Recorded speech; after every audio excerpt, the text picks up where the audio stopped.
Hello. Oh, I'm stuck in the shop. Ah, forget it. Give me a mo. It's one of those days where I was rushing. And I also need to close and restart Discord because it got the notif wrong.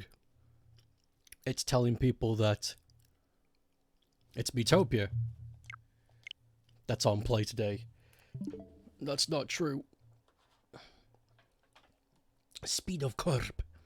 Yeah, I was just looking through the shop. Looking at cool shit. Look at it, cool shit. What?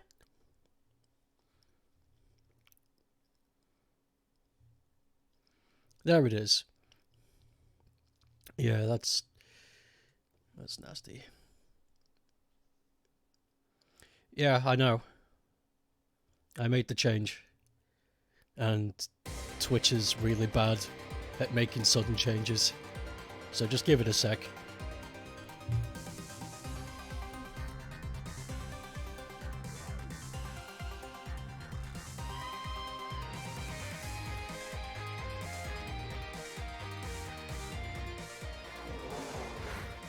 More beep. And there are still no updates. I'm thinking about abandoning this series if it takes them this long to make an AI adjustment. Like really, it's getting a little bit silly. I'm starting to think they're not going to do it at all. I'm starting to think that it's just not on their table anymore. They said they were going to do it, and then just they thought against it. It's like, you know what? Maybe not. I'm going to check their Twitter right now. Just to see if there's, like, anything.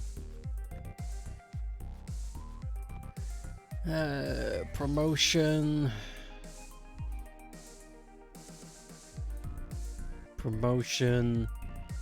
Promotion. It's all just promotion.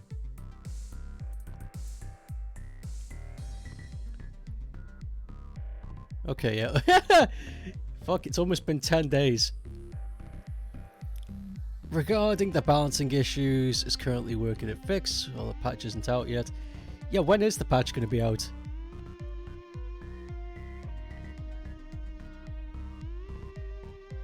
People are wondering the same thing. People are, people are like, yo, where's the fucking... It's a patch, you're not... You're just tweaking the AI a bit, that's... Come on. Come on. Fury was the one we didn't do? Right?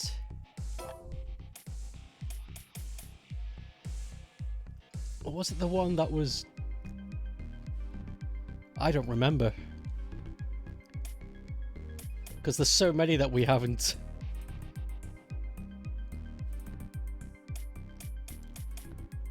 Fuck it. Ladybug.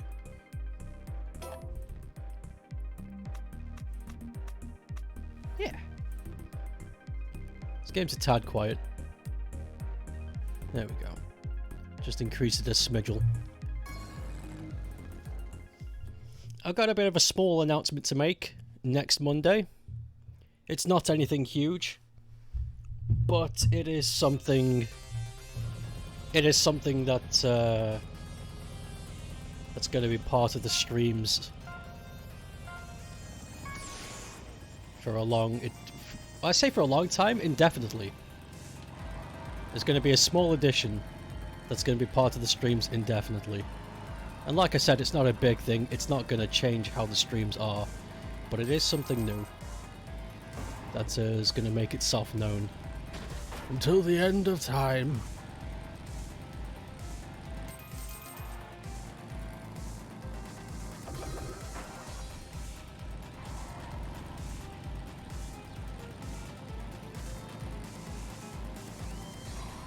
This little thing's silly.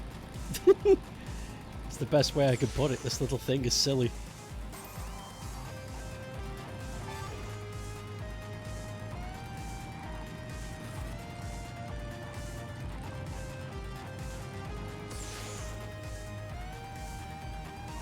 There's somebody mowing the lawn outside, and it's farther enough away that you guys can't hear it over my mic, but I could still hear it. And it's one of those industrial lawnmowers. It's not the ones that just kind of make a noise. It's like, yeah, you know, it's a little hum. It's a little motor. It's one of those fucking huge ones that the council bring round that they have to ride. And it makes a god-awful sound. It's tremendous. It's fucking terrifying.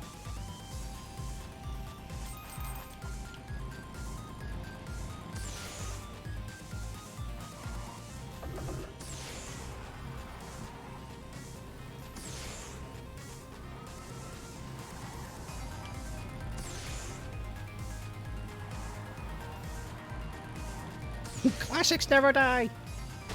Yes, they do. Sorry. Yes, they do. They get forgotten.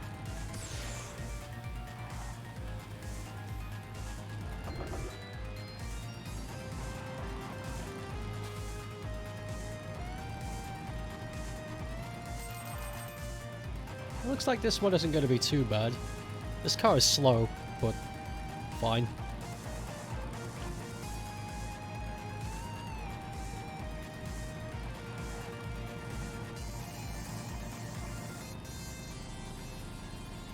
What a really, what a really smooth beginning to this.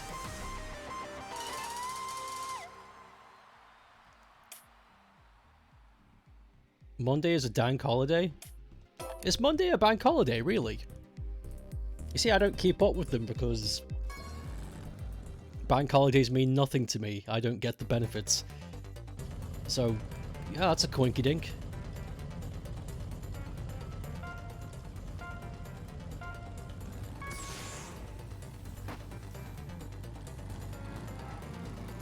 Whoa.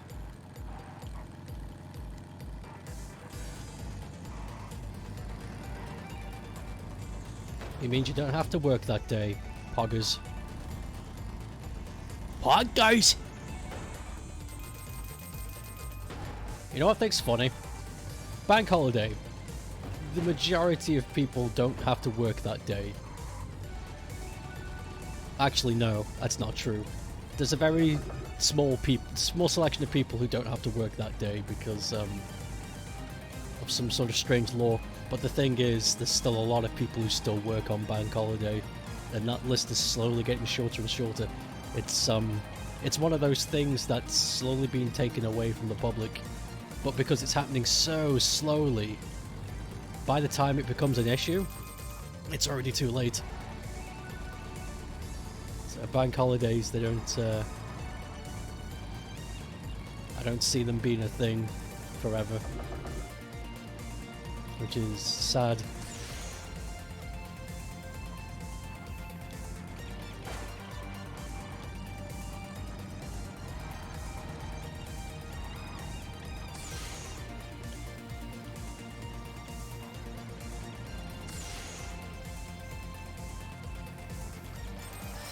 Ooh.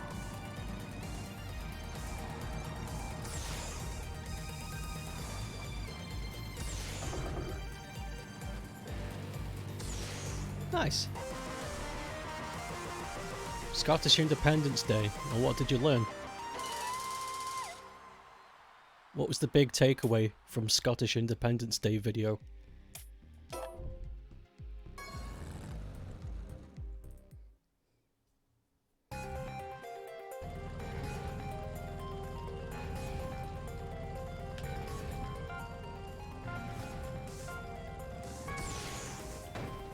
Oh.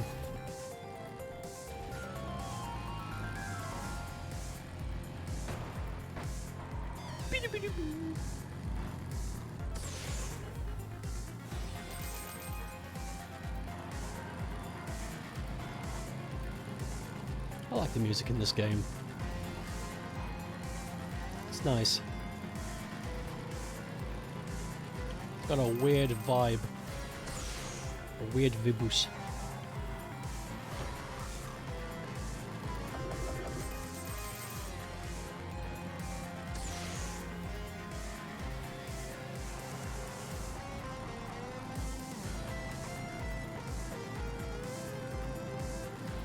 I should be able to make this.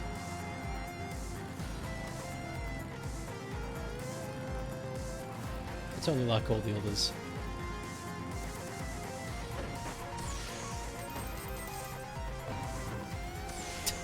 Having said that, there's a lot of crap in the way.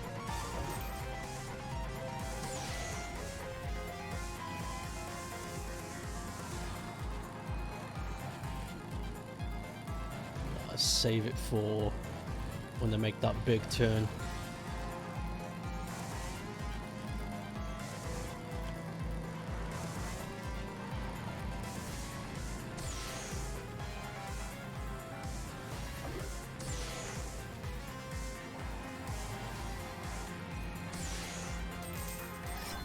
Woohoo! Can't really take much away from it. Most of it historical background. Went through stuff you already knew. Okay.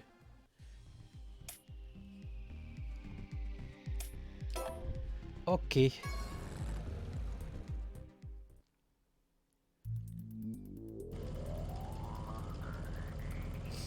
This Ladybug Adventure is very easy. It's very smooth. Compared to all the other crap I've had to put up with, this is one of the most laid-back challenges yet.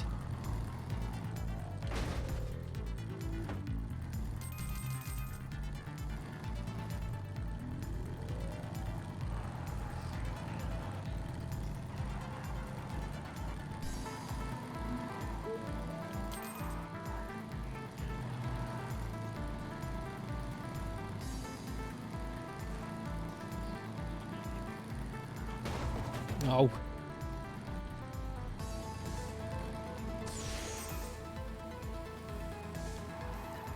Oh, fuck. I guess I should tell this story because I find it amusing. But my dad finally got a new computer. I went to see it today, and it was one of those compact PCs, the ones that are, there's no towers, it's all inside the screen. So he just has a screen and a keyboard and mouse. And got a new one because his old one finally just kicked the bucket. And he doesn't use it for anything. He uses it to surf the web and check his emails, that's about it. Doesn't get heavy use out of it. And the reason why I find it amusing is because he's got this new computer, and the guy he bought it from accidentally put a deadlock on it, which is something you're supposed to do when you're building a PC so it doesn't have any memory leaks or data leaks, or, you know, somebody can't really fucking break inside. So he took home this new computer, tried to turn it on, and it was like, access denied on everything. And the thing is, it's a mistake on their end, so we called them, and they were like, hey, what the fuck have you done? And they're like, oh yeah, sorry, small mistake, so if you could just bring it back. And it's like, no, this is your mistake, you come to us. If this was mutual, sure, yeah, we'd put it in the vehicle and come to you, but this was your mistake, you come to us. So, well, I can't leave the shop. It's like, okay then, well, you gotta take off some money, because we could do it ourselves, but we shouldn't have to. So your choices are, come and fix what you've done, or take 200 quid off. It's like, oh, we can't do either of that. It's alright, then I'm calling the police. We're calling the fucking cops, because this is fucked up. You can't call the police on a business transaction. You can't. But he didn't know that. He didn't know that. So he came round and he took it away with him. So he's back in his little shop fixing the mistake he made. And my pa is a little bit let down by it. But I just think it's really funny. Because it's not something you make. That is not a mistake you can make. The guy in the shop must have been asleep or something, because you don't accidentally leave a deadlock on a computer. You don't. That's just something you don't do. The deadlock is apparent the second it's removed from the shop server where it comes from. So that means he knew it was on, unplugged it, and just sent it immediately. He fucking fucking incompetence. That's really bad. You watched a video on Ken Penders. Who is Ken Penders again? That name makes me angry for some reason. Is Ken Penders that furry freak that ruined the Sonic comics?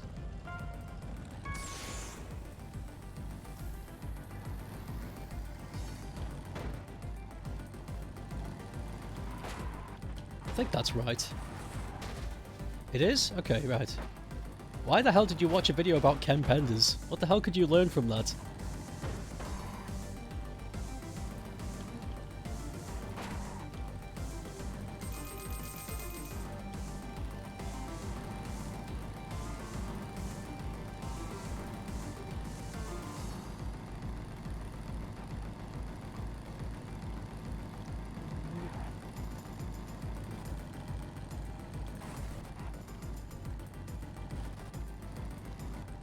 I have no idea.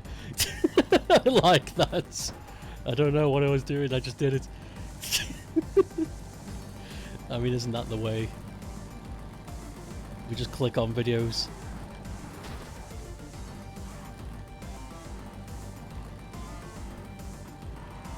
You didn't know who he was until now. You didn't know much about him anyway. Well, now you do. Well, what do you think about Ken Penders? Now that you've got more information about the guy.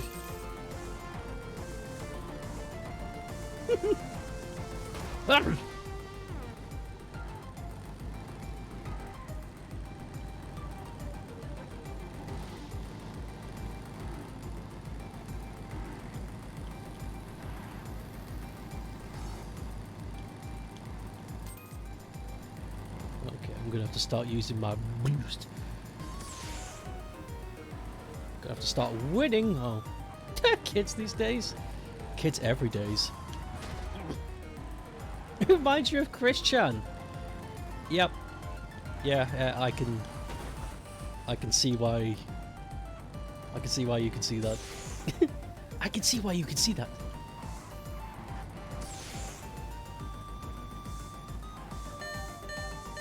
He is very Chris Chanish.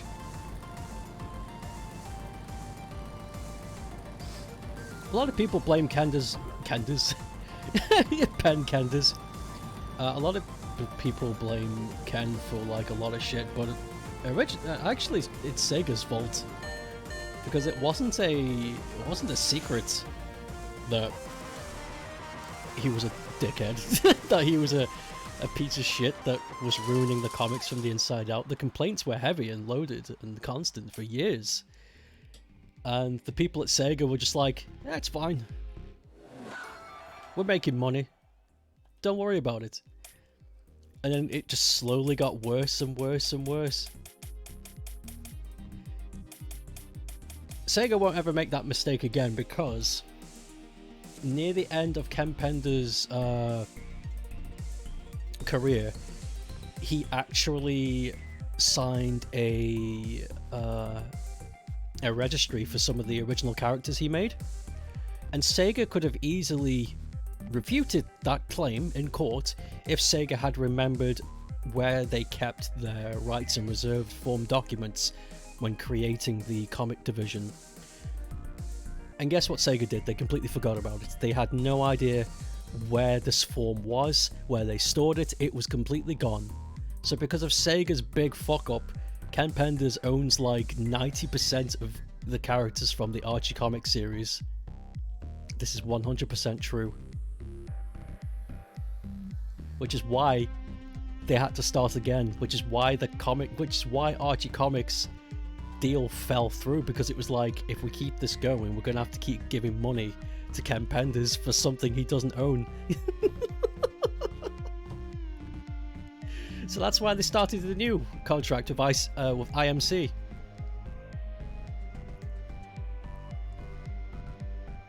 Just letting him have free reign? I don't think so. I think somebody like him should be monitored. He's not a nice person.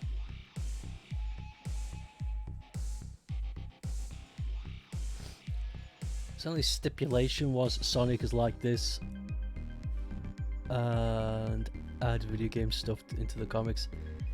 What you learn from the video is that all the stuff isn't actually Sega's fault, it was Archie's. It was Archie who lost all the contract stuff, not Sega. I am gonna need source on that, because I want to see if that is true.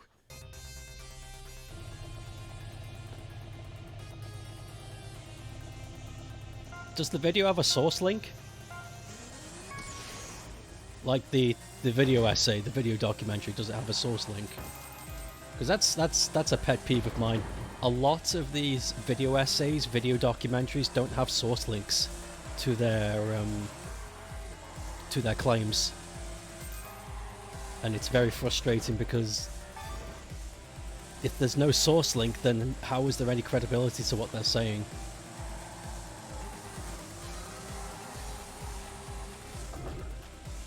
And if people just believe him, it's like, well, if it's in their video, they must be telling the truth. No, they just don't know how to write an essay.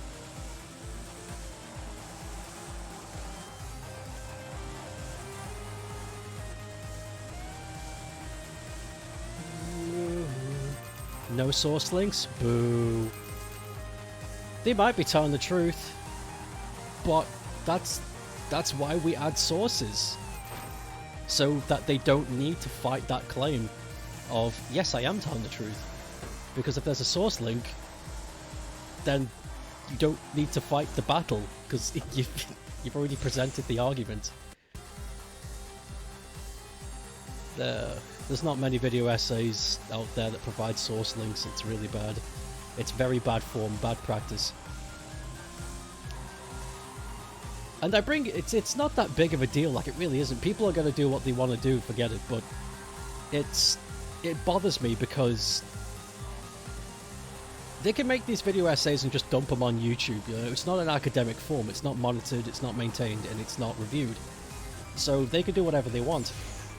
But if what they were doing was a written essay, a written document, a written article that was released on an academic forum, it would be reviewed and monitored and sent back because of the lack of references and source links.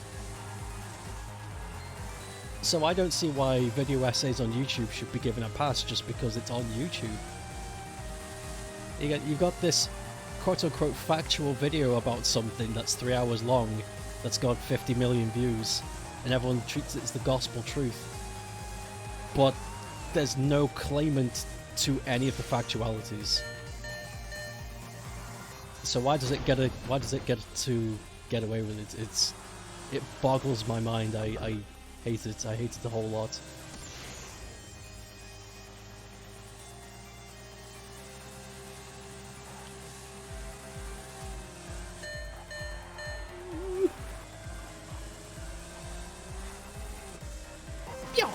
Okay, I can finally read what you're saying. You'll need to check the sources of the video. There's no source link. It is believable enough. Yeah, it's believable enough, absolutely. Pretty well put together essay, but you get what you mean about how people just put out yeah. What you do know is that Ken Penders is why there is never a sequel to Sonic Chronicles.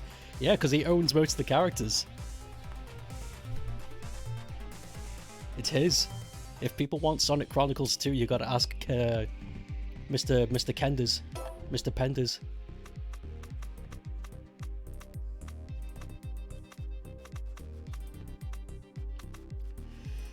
It's all a big mix-up.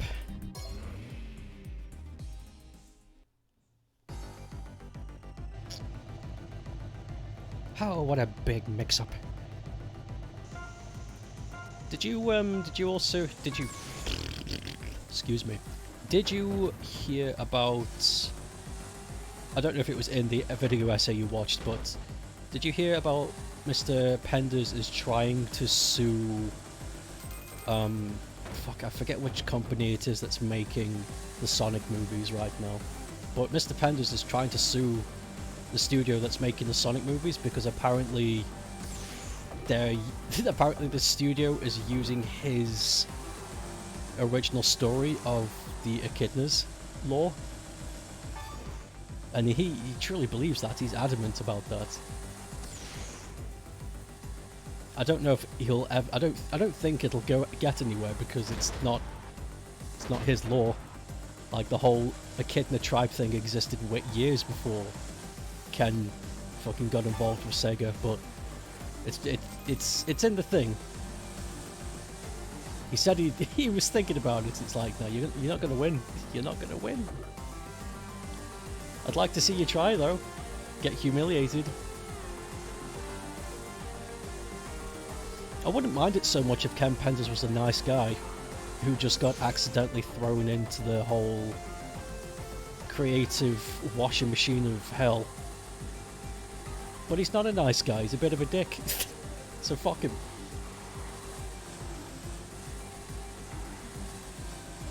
Fuck him and the horse he rode in on.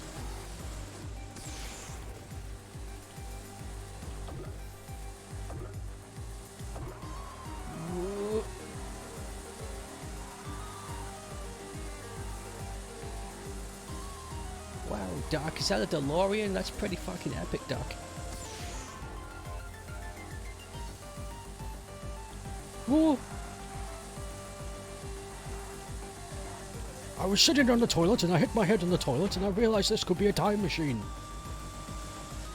Wow, that's actually pretty fucking epic, Doc. I know. Shit's gonna be lit.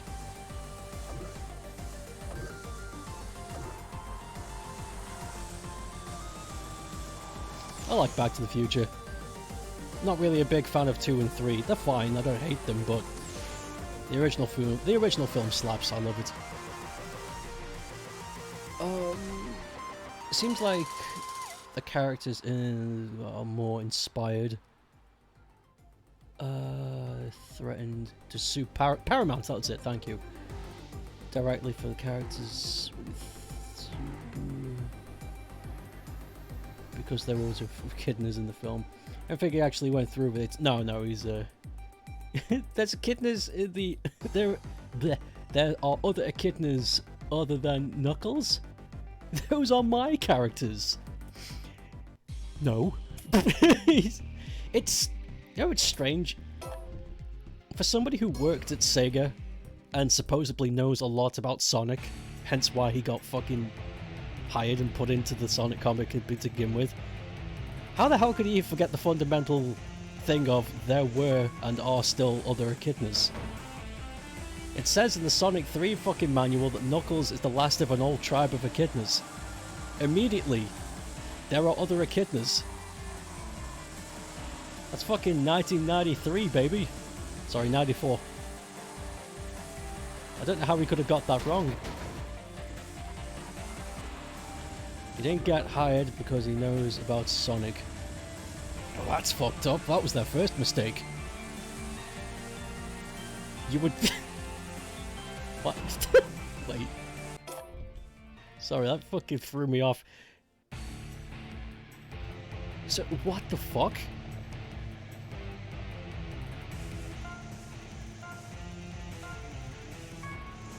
He took the job because his kid liked the video game.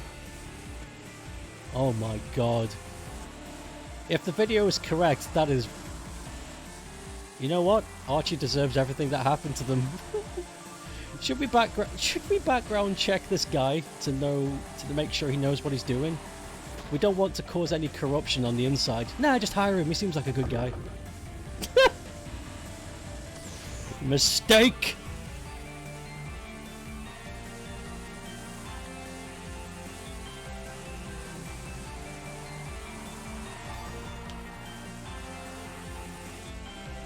Always background check the people you're interviewing. You don't know if they're a freak or not. And they won't tell you during the interview. Because they want the job!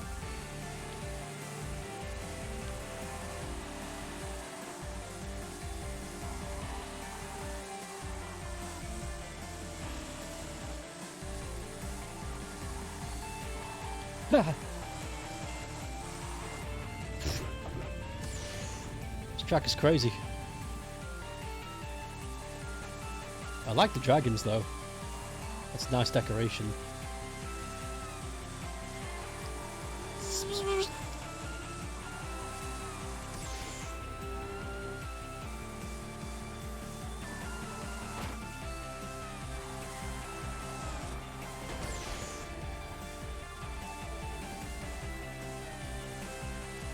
Go, Gadget DeLorean. Jet.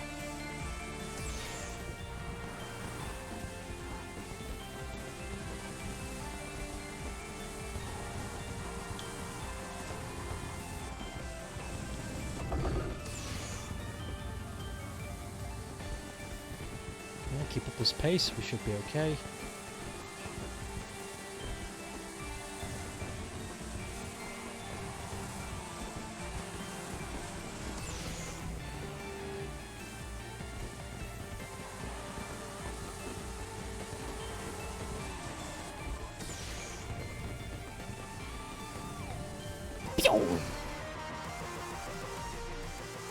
Sega kept saying, hey, yeah, add video game references into comics, but refused to provide the game references. I think it's everybody's fault it was everybody's fault who had the ability to stop the bullshit from happening. So it doesn't matter, Archie, Sega, fucking Greg from accounting, you know, everybody who had the ability to put the foot down and be like, hey, maybe we should stop this before it gets out of hand. It's their fault. I particularly had a creative freedom, work on his own stuff. Let's say I asked him to include some stuff for Shadow the Hyun, and his reason for leaving us too many restrictions. Oh, that's normal. That's normal. You got that's like fuck, that's like 80% of creative people that work for a firm. The amount of times I've seen people who leave a company that dabbles in creative media who leave because the reasoning is creative restrictions. It's so fucking many. It shouldn't be. It shouldn't be. Like, I'm not defending any company that uses that as an excuse. You shouldn't chase away your employees, especially the talented ones, because you are stifling the reason why you hired them in the first place. It's very wrong. But it is a common thing. That's been going for fucking years, decades. That's like Disney levels of leaving company reasonage.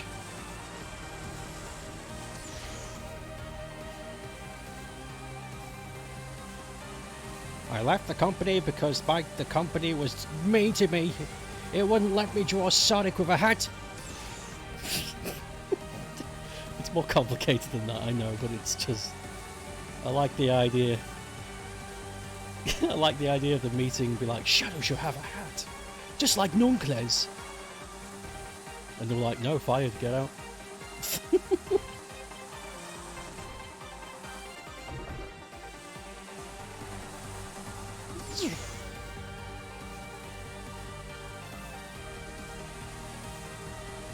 Oh man, a rainbow? Rainbow!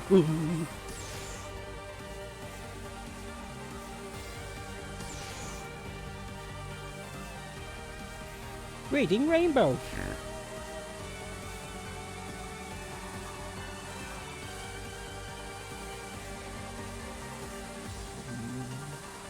Oh! Mistake. Mistake. Okay, just the... Yes. Hey, Green. We're talking about Ken Penders. Lol. So that's basically it. Ken left because they wouldn't let him draw Sonic with a hat. And that's pretty much the restriction. In a metaphoric sense. It's still fun. I'd feel bad for him. Like I said, like, we could talk about Ken Penders until my fucking lungs collapse, but he's not a... Ken Penders is not, from what I've seen, a very nice person. He seems to be very, authoritarian is the best way I can put it without saying he's a Nazi. But it's, I don't know, it just seems weird that you would even hire somebody with that kind of attitude. So I don't care what happens to him, because he's a bit of a prick. He's a bit of a prick, isn't he? If Ken was a nice guy, I would feel sympathetic about all the bullshit he went through, but he's not. He's a douche log.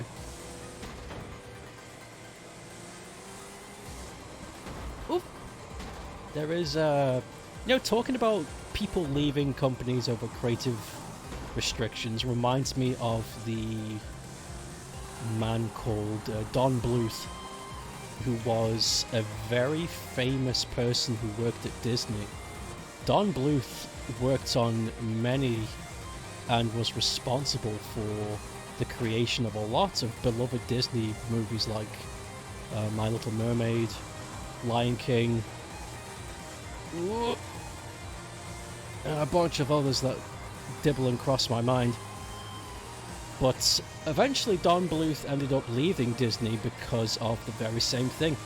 There was a point in Disney where they just weren't getting the support they needed, and he left. He was like, fuck this company. So Don Bluth left, and he made his own animation studio. Not only did he leave, he snatched up and dragged a bunch of ex-Disney animators with him. So not only did he leave, he fucking like took an entire studio and was like, hey, want to come work for me? And they were all like, yes. And they just fucking bounced. And this was amidst the dark period of Disney as well. This was during the time where they were in financial jeopardy. And it was also coincidentally around the same time as Black Cauldron was being created. God, yeah, Disney was in trouble during those days. Dibney.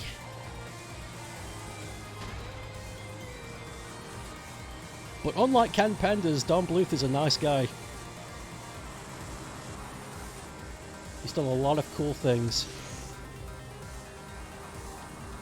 Oh!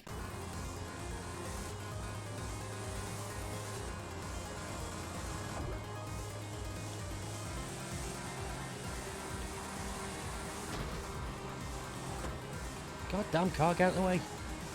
Get out the way, car. I'm trying to win.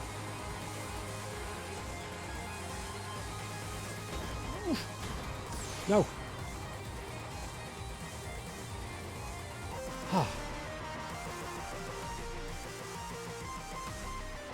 He did put a Nazi Kittner in his comics, you're right. He did. That's enough for you. Don Bluth was the guy that did these 2D animation stuff. Yes, he did a lot of stuff. I actually want to look him up now. Don Bluth was responsible for a lot of cool Disney stuff back in the day. Don Bluth.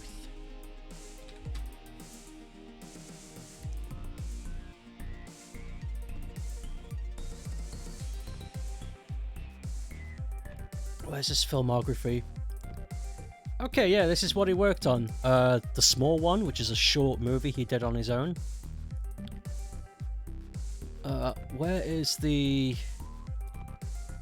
Hold on, let me get to the... Oh, this is his private filmography. I'm after his Disney stuff.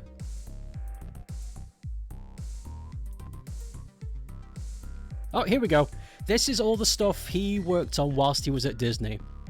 Sleeping Beauty, Fantastic Voyage, The Archie Show, Sabrina the Teenage Witch, Will Real Jerry Willis Please Sit Down, The Groovy Ghoulies, Lost and Foundation, Train Terrain, Journey Back to Oz, Robin Hood, Winnie the Pooh, Escape to Witch Mountain, The Many Adventures of Winnie the Pooh, The Rescuers, Pete's Dragon, Xanadu, Fox and the Hound. Let's see what else. Fuck, this list is huge. I'm actually not going to read all of this out. If you want to know about Don Bluth, go look him up, because he's got a fucking impressive portfolio.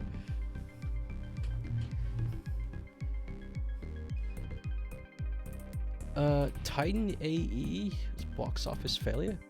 What is Titan AE? Is that something I should know about? I feel like I'm drawing a blank here. Hard to even imagine Disney ever being financial trouble. It happened to them twice. It hasn't happened to them in a long time, but they almost went bankrupt twice.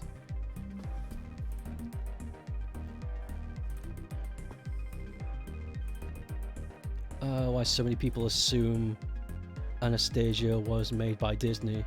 Yeah, Don Bluth made a lot of fucking cool... Don Bluth made video games.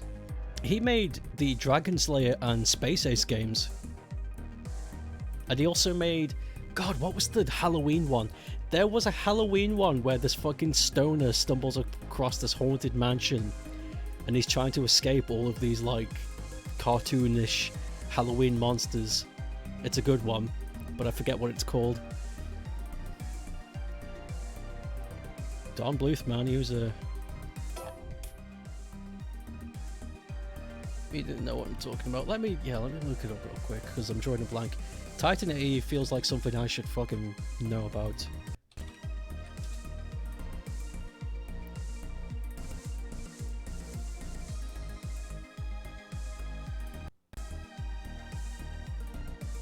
You know what's funny? I actually don't recognize this.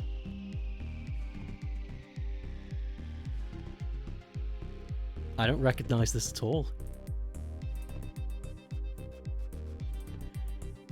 The blonde kid looks like the protagonist from Beyond Oasis, though. He even has the black tank top. That's scary. Yeah, but I don't recognize this at all, Titan AE. This is the first time I've ever seen this. This is new to me. Is it recommended? Do you think I should watch it? Because I'm down. Who's this made by? Don Bluth. Oh, right. Makes sense.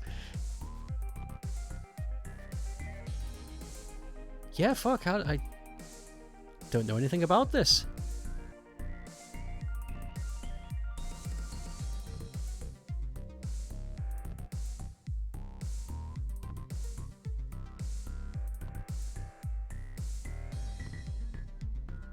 It looks cool, though. Yeah, fuck. I'll watch it. When I get some time, I'll go watch it. The Fuzz Adventure. Is it because I picked the police car? Yeah, it is. Yeah, that's the first time I've ever seen that. That shocked me. Yo, Taxi? Yeah. Yeah, of course I'm gonna be the fucking Taxi. Are you kidding me? A lot of movies flopped where they should have succeeded, like Treasure Planet. Disney's Treasure Planet. That was fucking amazing. I feel like there's another one on the tip of my tongue that I should remember.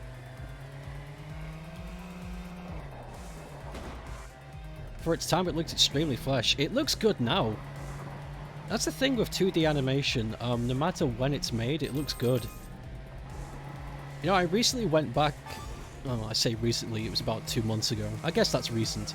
But I went back and rewatched Disney's Snow White and the Seven Dwarfs. And it still looks amazing. It still looks incredible. That's the thing about 2D animation. It's timeless. It'll look good forever. But there will be a point in history, like 100 years from now, where people will look back at Monsters, Inc. and be like, ugh, what the fuck? I mean, we're getting to that point now. I can look back at Monsters, Inc. and just be like, yeah, this looks good. But there will be a point where a generation will watch Monsters, Inc. that weren't brought up with it, and they will cringe because it's because of its outdated CG. It's already happening with Toy Story. There's a group of people who are demanding that the original Toy Story be reanimated using Toy Story 4's animation rig, because they claim that the original 3D animation is stiff and looks ugly, and it's like, but that's the charm. Early 3D animation looks good, I think. I like it. That might be because I'm a freak though, but I don't want that. I don't want Toy Story remastered. That sounds gross. We've been watching episodes of Lupin the Third, and it looks good. Fucking, I love 70s, 80s anime. It's got a very specific style that looks amazing. I fucking love it. It's gone. It's never coming back. But I love it. I want it to come back. I don't know what it is, but it's so striking. It's amazing. I like early 3D as well. Do you know about the short film, the collection of short films that Pixar, before it was claimed by Disney, that Pixar released as part of their, like, I guess, introductory portfolio? Because they were the first 3D animated studio, like, ever. So they were like, this is the kind of shit we can do, and they released a short collection about all sorts of things. There was like this creature being chased by a bee that kind of sounded like a duck. There was a snowman stuck in a snow globe who was trying to get out of the snow globe to meet a lady. What else was there? There was the lampshade had his own little adventure balancing on a ball. There was a toy soldier being chased by a really ugly 3D animated baby. Oh fuck! There was the unicycle that was juggling. Yes. There was a unicycle that was trapped inside of an old shed, and he was fantasizing about being in the circus. I feel like there's one I've forgotten. fuck, I need to look it up now. I'm in the mood to watch some vintage animation. Pixar early shorts.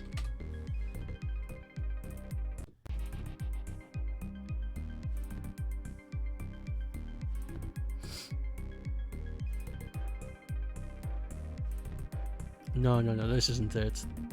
No, this isn't it. No.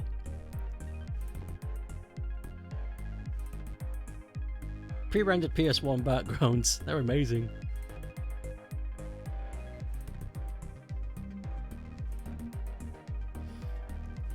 Oh no, that was all of them. I was right.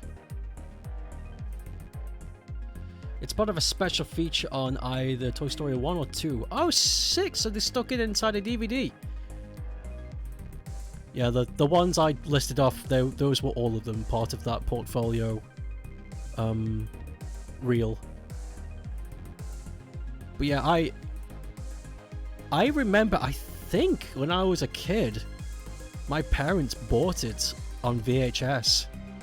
And I just remember watching it being enamored because at the time, to me, it was just like, oh, this 2D animation is the only way to animate. So, and then I started seeing these computer-generated images start to move around in a very stilted, uncanny way that ideally should have frightened me, but it didn't. I was enamored. I was amazed by it.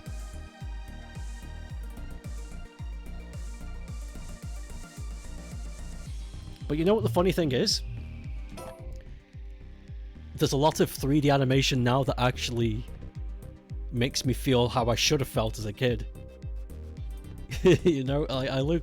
There's some 3D animated movies that come out now, and I'm just like, ugh, this looks like shit. Why does everything look like it's made out of cake mix in a bag?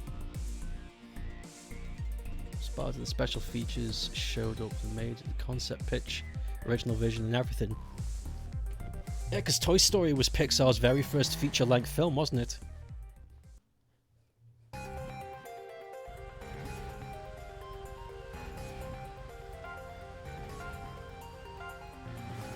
What a good fucking film to come out the door with, though. Like, up until that point, all your company has done is short movies, which is fine. Short, impressive movies. And then the company decides, hey, we need to make a feature-length film, which is already a fucking daunting task to even think about. And then they come up with that. That's how you make an entrance. You fucking treasure. you fucking, they gun-starred heroed the 3D animation world.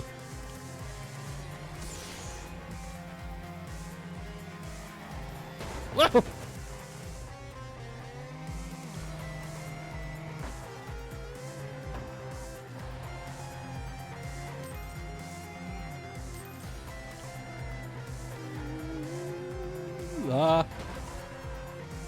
Speaking of treasure, they are making a new game and they teased something not too long ago, but now they've just gone quiet.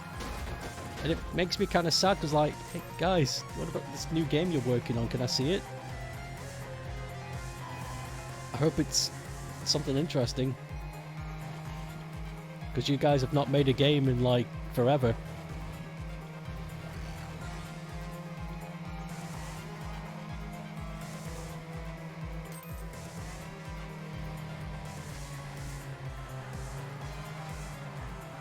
I don't want to get my hopes up either. I don't want to get too excited. Because if they release something that I'm not into, just like thematically, then it's like, oh, okay. But what if they do release something that's just like everything I like about video games? Because almost everything Treasure's released I've been 100% a fan of.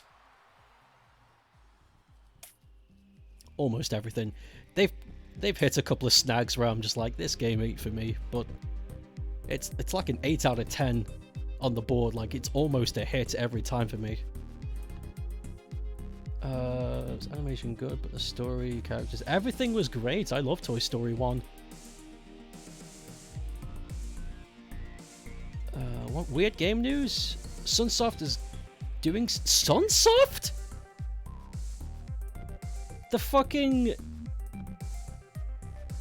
The amazing and very bizarre company that makes video games but also outsources their sound team because they're geniuses? Sunsoft?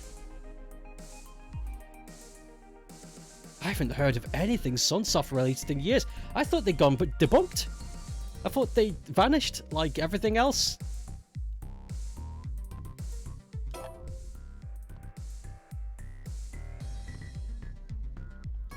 Holy shit, if Treasure and Sunsoft are going to be at TGS, I'm gonna have a panic attack.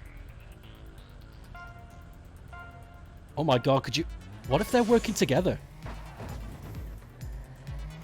No, that's stupid. That's like childhood fantasy. That can't be right. If Treasure are making a game and Sunsoft is making the music, I'm gonna fucking punch. Just anything. I'm just gonna start punching.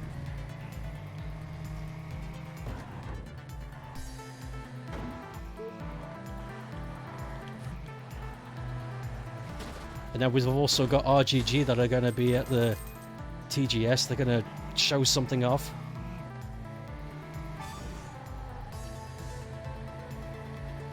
Yeah, I actually don't know if Treasure is going to be at TGS. I just know they teased something a while back. But if Sun's going to be there, then holy crap.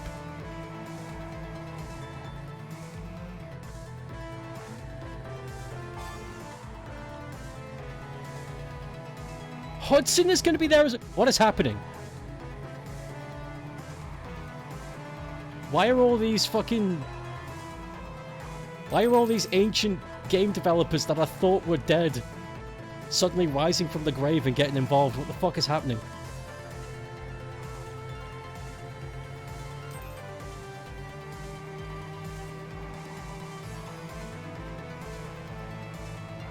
This is weird.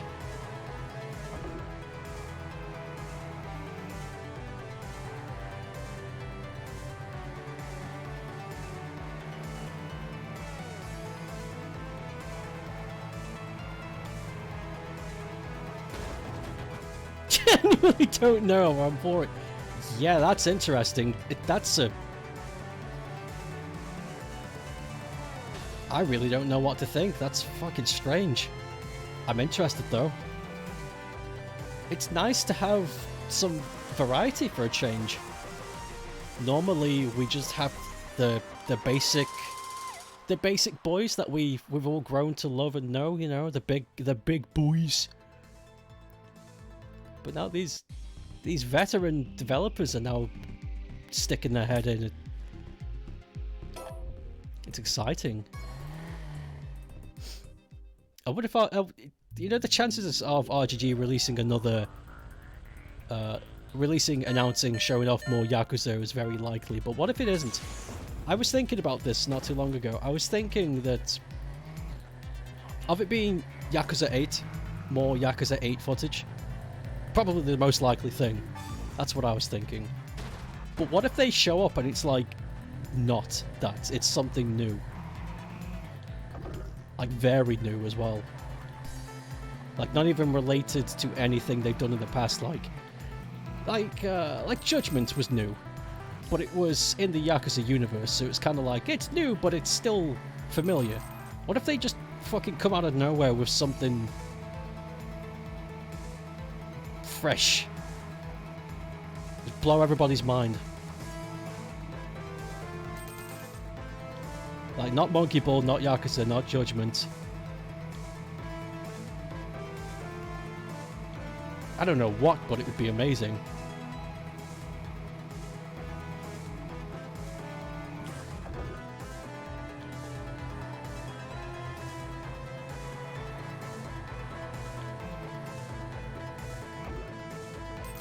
Whoa.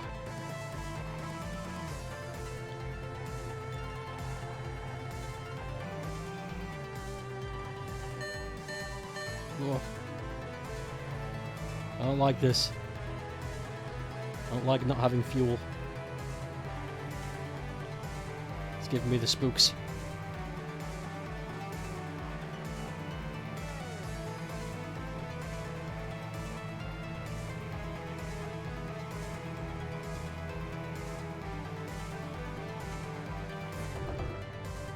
Okay, this is okay.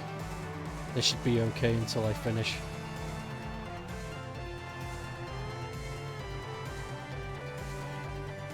We should play some fucking Sunsoft games. Like Journey to Silius. I doubt I could beat Journey to Silius, but I'd give it a fucking honest-to-God try.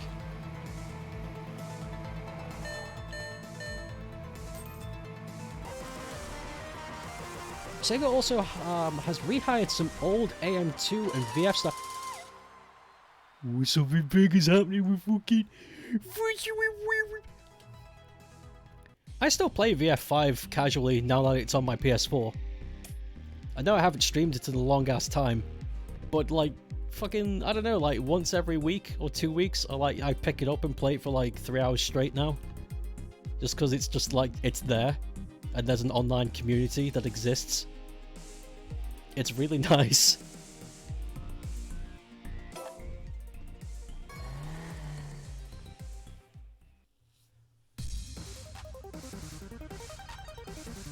You know what I like too? I like how Yu Suzuki, during the Virtua Fighter hype back when VF5 got that re-release, I like how Yu Suzuki was like, if Sega want me to come on and make something for Virtua Fighter, they need only ask.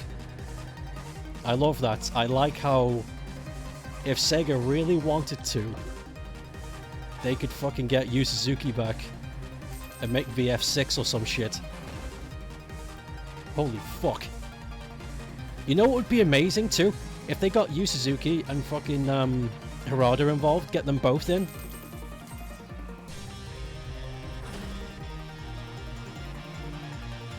That's, again, that's childhood, that's like, that's boyhood fantasy, that is. That's not realistic, that would never happen. As amazing as it would be, Bandai and Sega would clash heads because it'd be like, well, who owns the majority of this property? It's like, oh, just don't bother.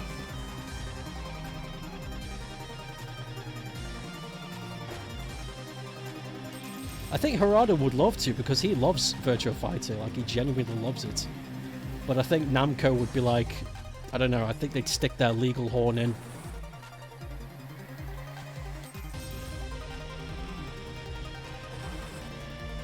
And Yu Suzuki's not tied to any company besides his own, so they need only ask, and if he wanted to.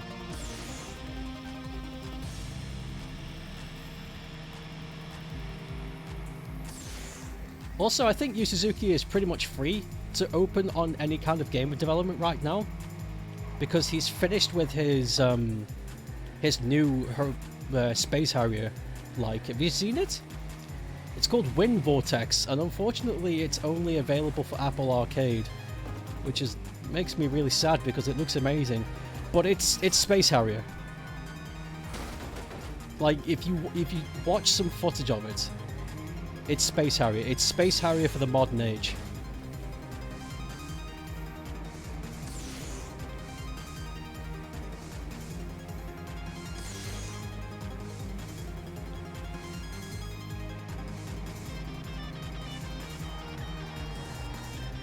It's a shame that it's only on Apple Arcade, though. I really want it to be on other things because I want to buy it. I want to give you my money, but I also don't want to pay fucking Apple Arcade money. Shitty, stupid fucking subscription service. Get the fuck out of here. Fucking bullshit. God, Apple, you're so thick. Stupid fucking company.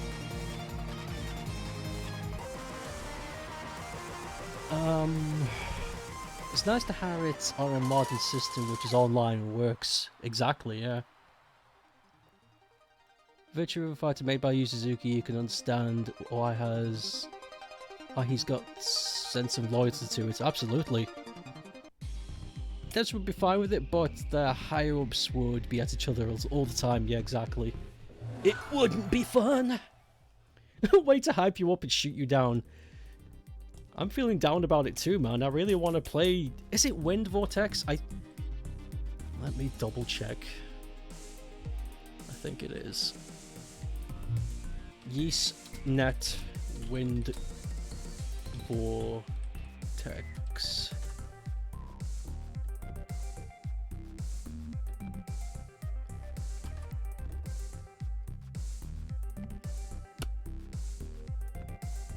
If I just type in YeastNet, it should come up with the portfolio sites. Yeah, there it is. Oh, Air Twister! Wind Vortex. I was right, but wrong words.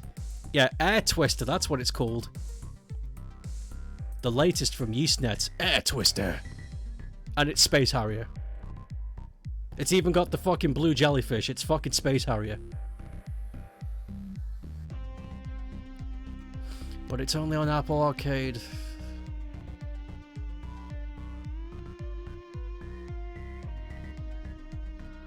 Big sad.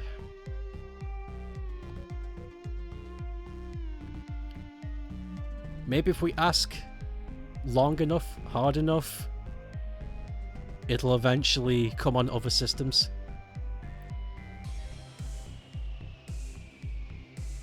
Someday. You know, it's not horror, but during Spooky Month, you could stream Ghost Squad. It has the kid named Ghost in it. Why don't I just stream House of the Dead?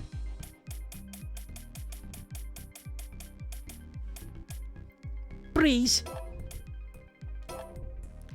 The house of the house of the house of the house of the house. What?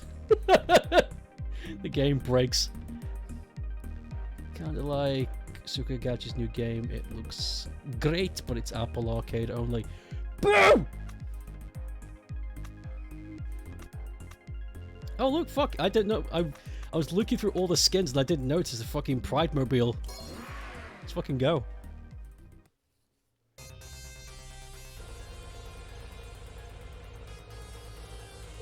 Ghost Squad gets next to no love though. What is Ghost Squad on? What's it? Is it on anything realistically viable for me to play? Because as far as I know, it got a Wii release, like a lot of light gun games did.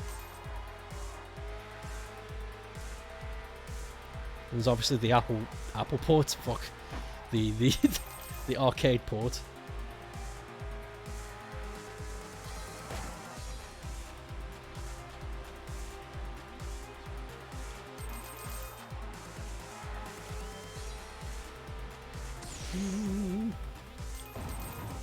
Go, Pride Mobile.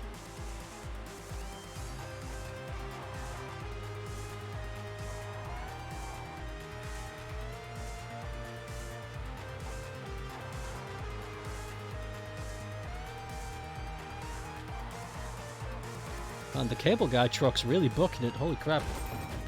Fuck.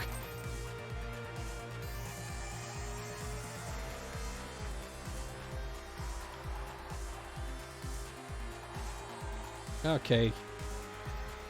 The Pride Mobile doesn't seem to have that much of a horsepower thing going on with it.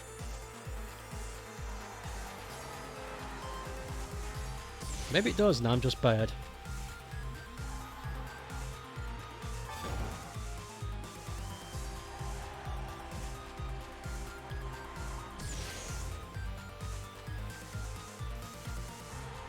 Ah!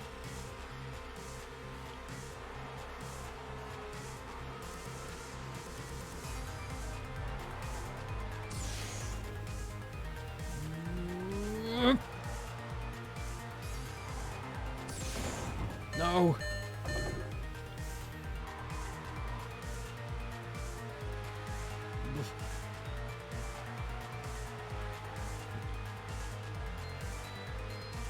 Come on, baby. Yes.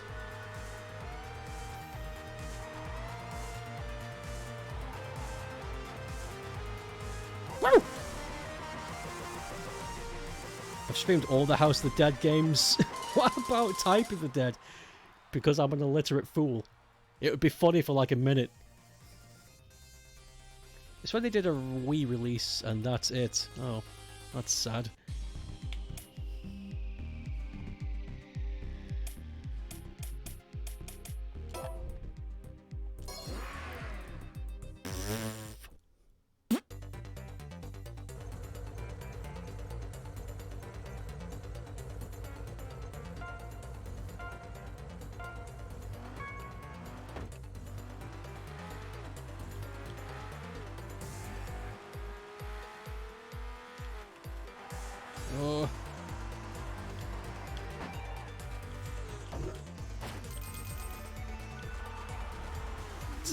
Okay, this thing doesn't have very good turning. I'm gonna have to be careful. Though the roads are pretty wide, so it might be okay.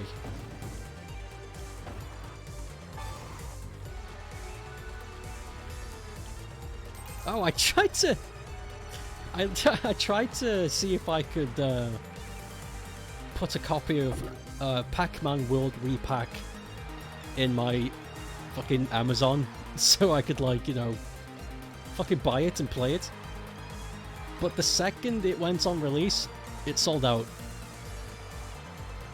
All the physical copies on Amazon are sold out on every system. It's fucking Klonoa all over again. Bandai is underestimating again, Namco, how many people want to play your funny Scrimbo Bimblos. They don't seem to understand that people really want to play Klonoa and Pac-Man. It's like, oh, we only need to do a few physical copies. Not like it's gonna sell. It's not like it's gonna sell out or anything. Wrong. Rest in Pac-Man. Ever played the light gun game Vampire Knight? It's cheesy as fuck. And doable in one stream. I think I do know what it is. Vampire Knight. I'm gonna have to look into it though, because I remember there being like a spooky themed light gun game, and it looks fun, but it's got a lot of flashing lights in it and stuff, and if that's the case, and I can't turn it off, it's not stream worthy. Lest I give the public seizures! There's one character in that game that's actually wanted to throw off a cliff because they're annoying as fuck. You can check game, sure. Also, here's a weird fucking thing. I looked up copies of Digimon Survive.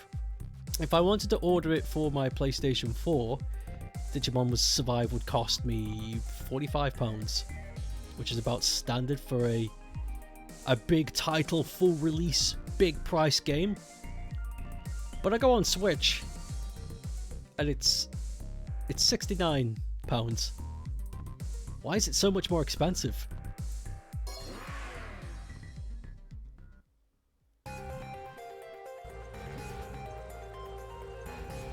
I didn't know it was going to be that expensive. In fact, knowing that it's that expensive has actually put me off a little bit. It's like, oh my god, that is... Why is it in the 60s? I'm hoping it's just on Amazon, and I could get like a sensible priced new copy from somewhere else.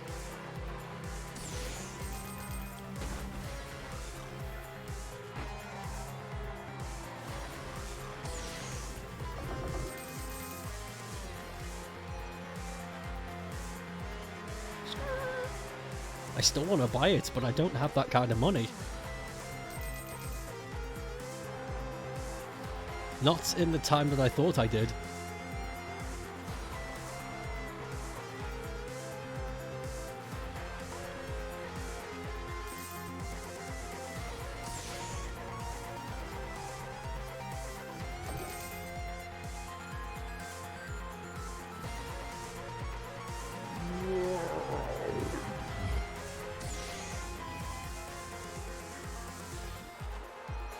No, I thought I fucking missed that because I like to swim. Oh, Mr. Frodo. You're right, Scuzz Guggler, aren't you? What? Nothing.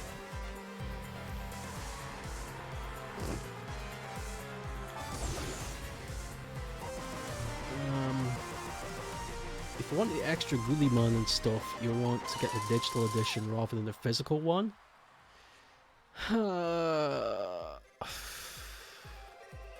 That's mean.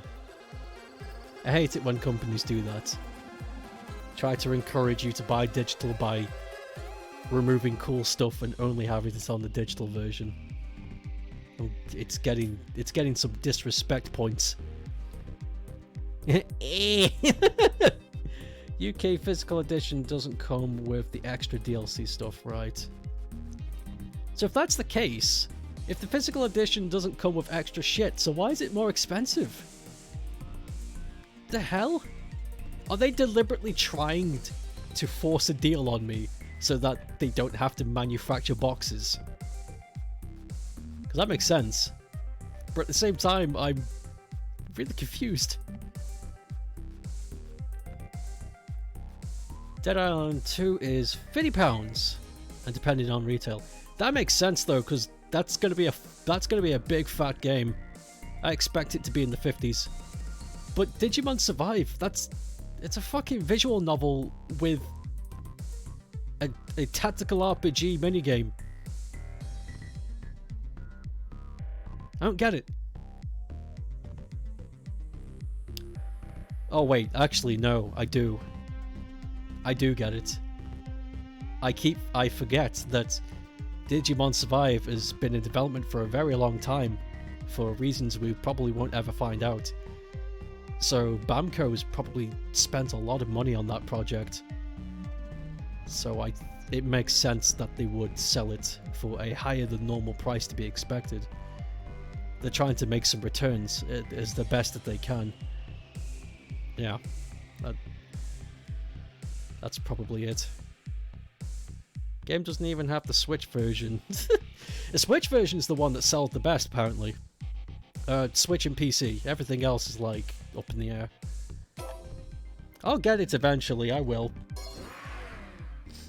It's just I wasn't expecting it to be that pricey, and that's my fault.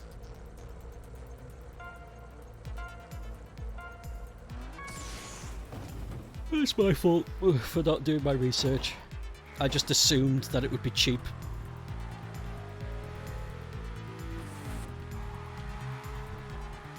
I can't even I can't even check if Pac-Man Repacked is going to be cheap or not because it's fucking sold out everywhere. Pac-Man Physical is 40 quid also? It's a PS1 game. Something's rotten here. Something's rotten.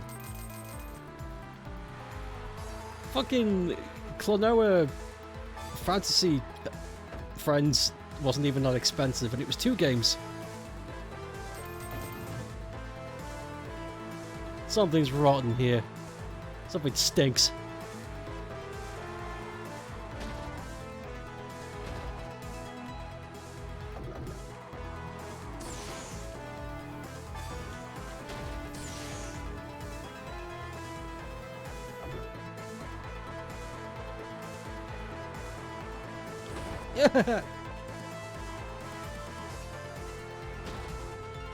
I'm not concentrating.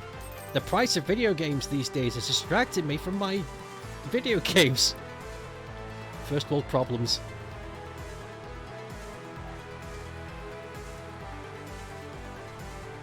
You know, I say first world problems, but I see... Actually, no, it is. Yeah, I'm not even going to try and... I'm not even going to try and flip that. It's definitely what it is.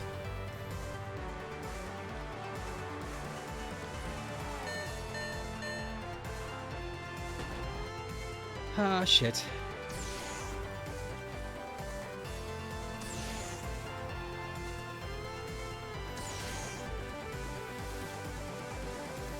Woohoo! Digimon Survive Digital Edition for PS4 is £35. They're doing it on purpose. I'm not falling for it!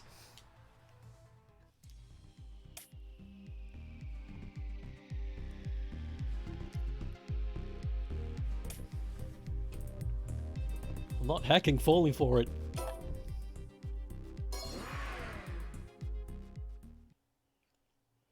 You get this Mega Deluxe special shit for £5.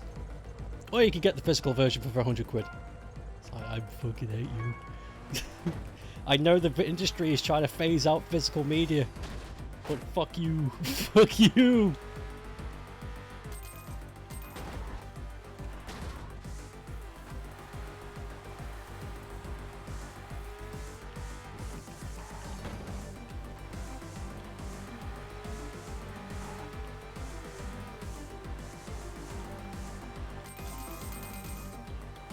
It's fine. It honestly isn't that big of a deal. And when I say deal, I mean problem. Yeah, it honestly isn't that big of a problem. It's not like Digimon Survive is gonna just suddenly vanish.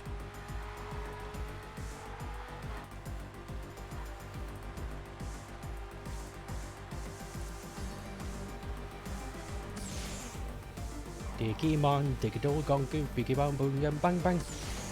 Whoa!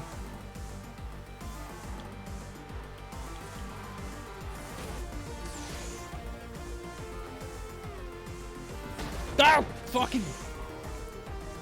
Come on, Pragmobile.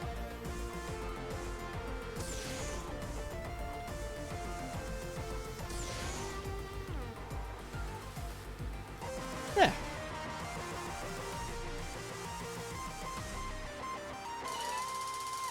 Decided to fuck over Europe. Since other regions get the extra DLC stuff with physical copies, why is Bamco being so mean to Europe?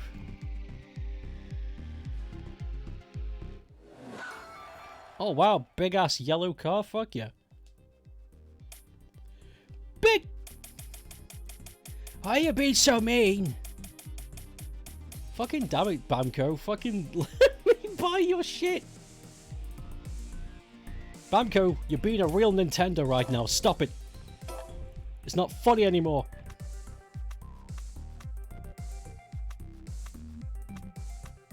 I like this one.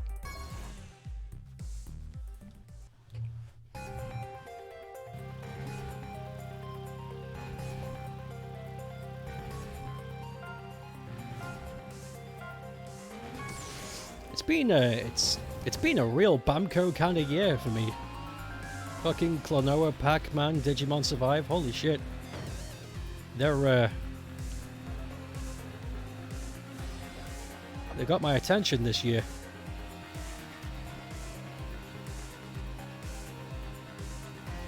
And they've also fucking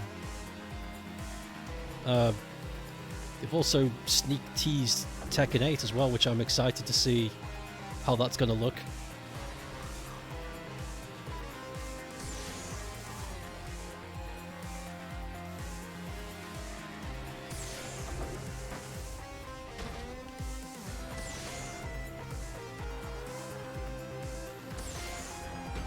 Damn it!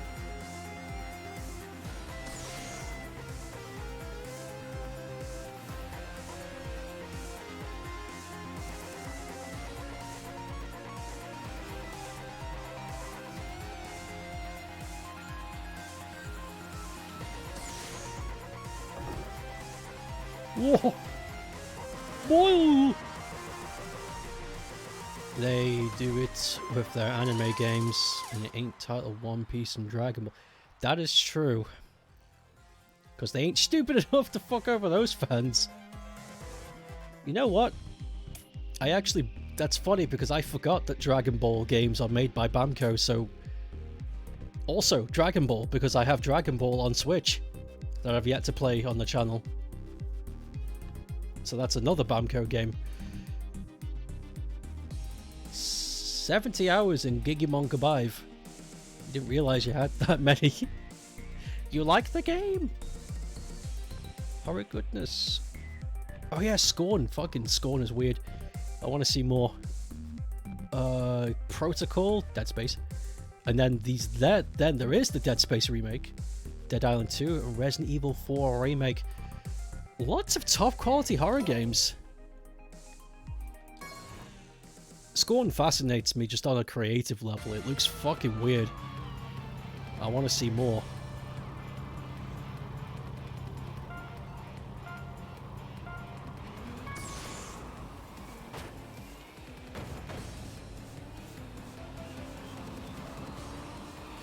Also another game I won't be able to play when it comes out, because it's Xbox and PC only. So again, I need a beefier PC to play Scorn.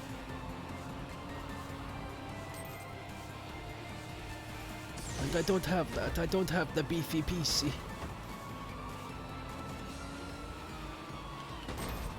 No, it's fine, honestly, it's okay. The only game that has come out in the last 5 years that I screamed like a fucking baboon to own on release day was Balan Wonderworld. So it's... Unless we get another Balan, which is not gonna happen. That's not gonna happen ever. I'm probably never gonna be like, yo, first day! You know, it's just not gonna happen.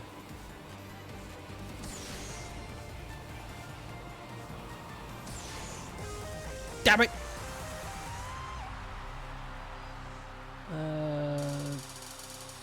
Play without the extras. Stuff doesn't really change anything. You do without rewards. Get a better computer. Give me the money. Swap a bunch of bananas. No.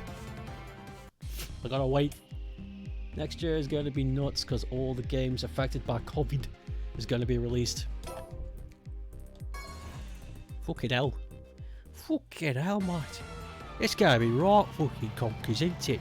It's fucking yeah. I would like a better PC. And at the time, this PC was the dog's bollocks when I bought it back in 2016. It was running all the top-end shit like a fucking... an amazing piece of little shit. But... it's not 2016 anymore. And games are getting harder and harder to run. And I never upgraded. I've got the same parts that I did all the way back then.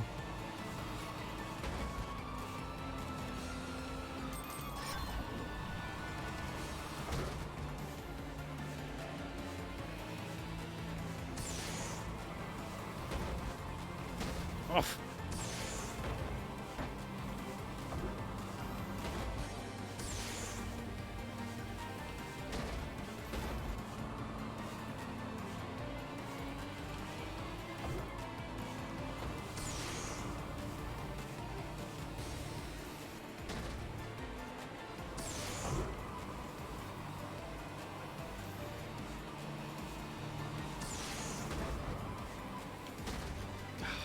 This one's hard. A lot of shit in the way. Apparently this year, but Hitman devs are making James Bond games. That's going to be interesting. AR in... what? What? Video games! Oh.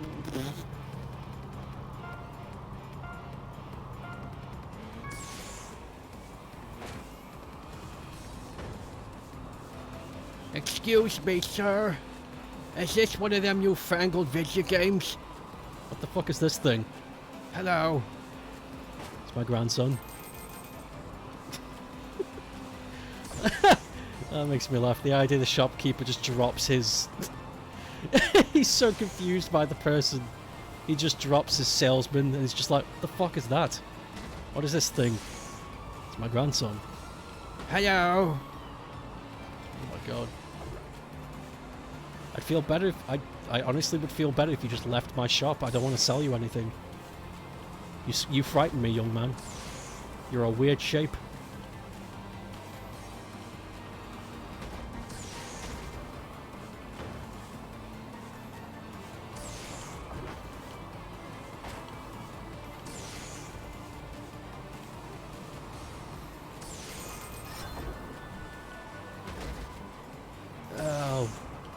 Butt fucking freelies.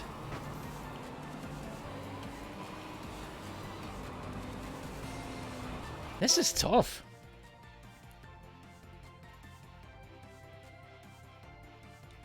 Augmented reality. Has any company actually successfully achieved that yet? Because the only company I saw that got fucking anywhere near that was Microsoft with Minecraft augmented reality, where you could play Minecraft on someone's fucking coffee table. That was years ago. So has any company actually followed through with that yet?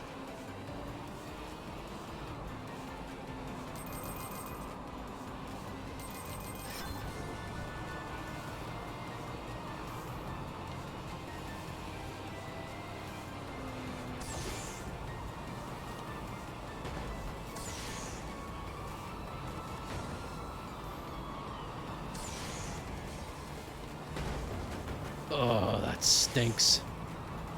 I'm not going to catch up. The guy in front is amazingly good at dodging all of the crap.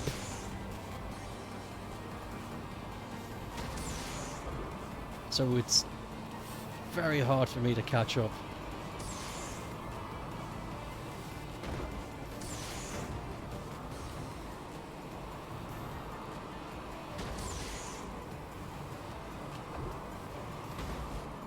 Woof! Goodness. Still doing that thing. AR is going to be very gimmicky. FNAF augmented game. I have no idea. The whole augmented reality and virtual reality scene, I completely fell off. Like, I have zero interest in it.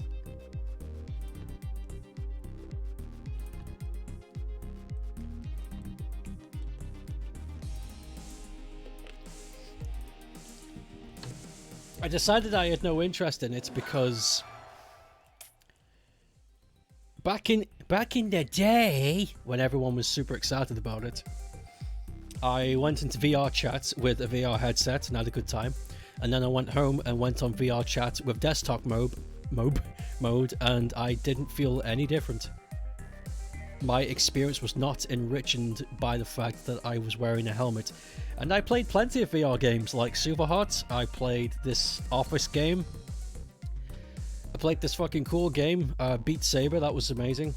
But honestly, when I went back home and played the desktop versions of all of those games, again, it didn't feel any different.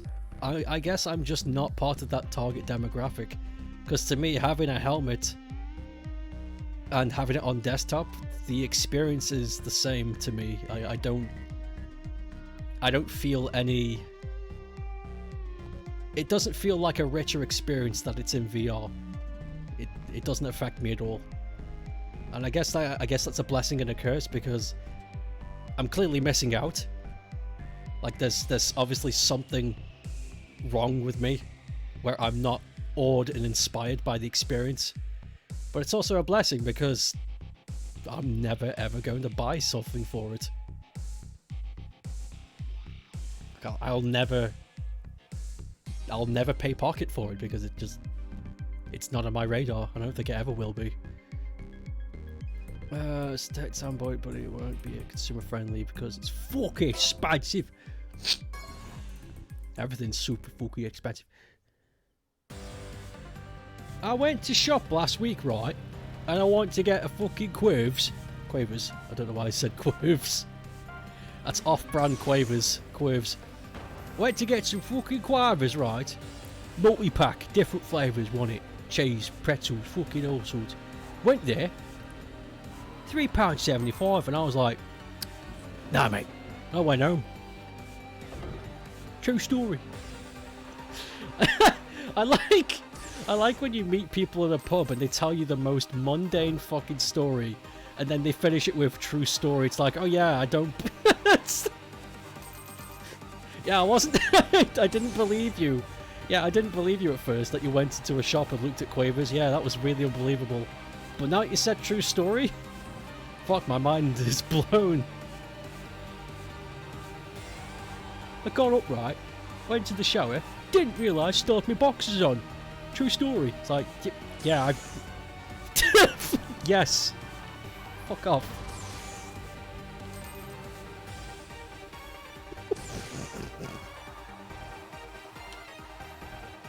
I'm gonna start doing that. Just tell really boring stories and end it with true story. Like there was any shadow of a doubt.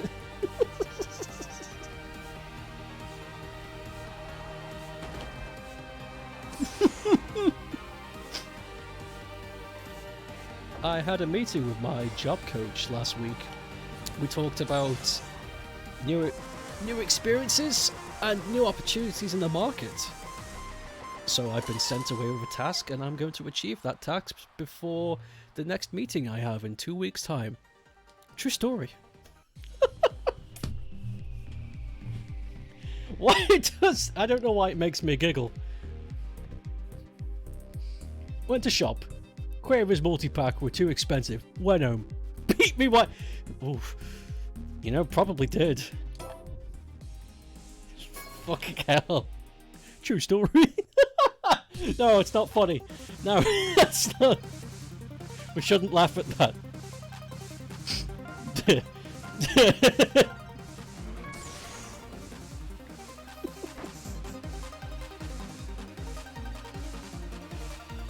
Oh god.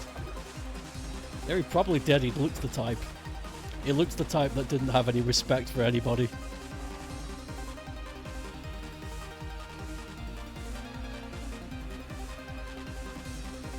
I don't mind people being friendly and chatty, because sometimes you meet some really interesting people. But then sometimes you meet fucking freaks and it's like, god damn it. Now I've got to entertain this thing.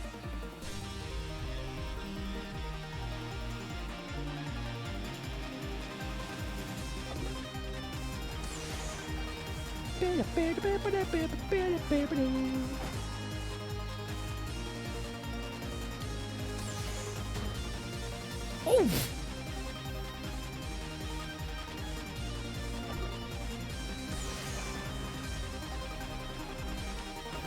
Oh!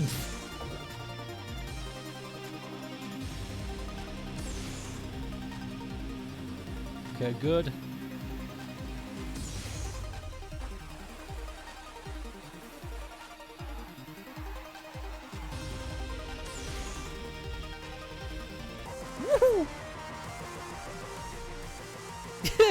This is what comedy should be. I like the idea. I like the idea of your eyes being glazed over when you say that. This is how comedy should be. True story. Woke up, looked outside, and said, fuck this, went back to sleep. Fucking true story, pal. Let me tell you. Like Ren, yeah! Comedy should be this. This is a joke that's funny to laugh at, but the real thing isn't good. Yeah, you're right. People should make the distinction of we are creating a isolated piece of satire, which is something humorous to let go of some steam. It's called a joke. Not laughing at the particular subject itself, because the subject itself is abhorrent. And I don't know how people can get that confused. Obviously, people are not laughing at people getting beat. Fucking obviously. I don't know how and why I need to explain that.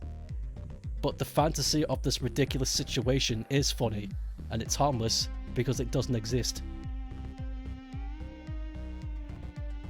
It's very fucking clear as day. If you need... There is... Something is fundamentally wrong with a brain if they cannot tell the difference between fiction and reality on a day-to-day basis. Like, they must not be able to function. And that's a scary thought. I've already explained how I think... I've already explained how I believe that not being able to tell fiction from reality is a scary thought. That's like one of my top fears. I feel like if that ever happens to me, every day will be a panic attack. It's like, I don't know what's real. I don't know if I'm still in a dream or not. What the fuck? What are my Joy-Cons just switched on? The fuck? Well, those things are malfunctioning. There's a... Do you guys know what Duckman is? It was a cartoon that was more for adults than children, about a man who looks like a duck. And there's an episode where the entire town is obsessed with a certain comedian because because they're being tricked. They're being tricked into thinking that he's funny because the other jokes are being shunned and condemned for being not funny. It's like a group of people are deciding what's funny and what isn't funny, and there's a comedian that represents that ideology, and people are falling into place because of it. And that's wrong. That's That's fascism. That's fascism disguised as sociology. So, in the episode, Duckman stands up to this this obvious wrong way of thinking, and he gives off a speech that's really fucking potent. And I go back and watch the speech sometimes because it really is how comedy should be. And I'll bring it up in a sec once I'm done with this race. I'll bring it up so you guys know what the hell I'm talking about. Unless you know what it is I'm talking about, in which case it's going to be for whoever doesn't know and is watching this later. There we go. I like Duckman a lot. It didn't have many episodes, didn't have many seasons, but what it did have was really good. A lot of good life lessons. Duckman comedy.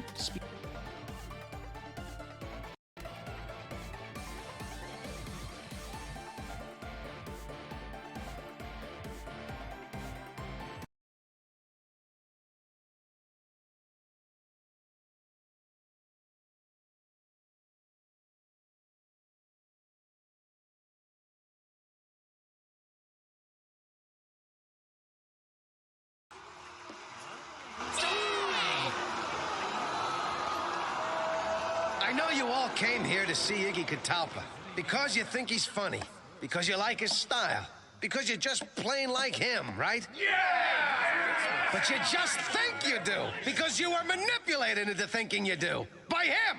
King Chicken! He did it the same way they manipulate us into buying toothpaste, car wax, even politicians. All prepackaged, the least offensive, most appealing alternative. But it's precisely when humor is offensive that we need it most. Comedy should provoke. It should blast through prejudices, challenge preconceptions. Comedy should always leave you different than when it found you. The rebel seems roused. Sure, humor can hurt, even alienate. But the risk is better than the alternative. A steady diet of innocuous, childproof, flavorless mush. Demand to be challenged, to be offended, to be treated like thinking, reasoning adults. And raise your children to be the same. Don't let a comedian, a network, a congressional committee, or an evil genius take away your freedom to laugh at whatever you want. And that's pretty much it. Like, I think that's really fucking very cut and dry, straight to the point. Like, that's fucking correct. 100% correct.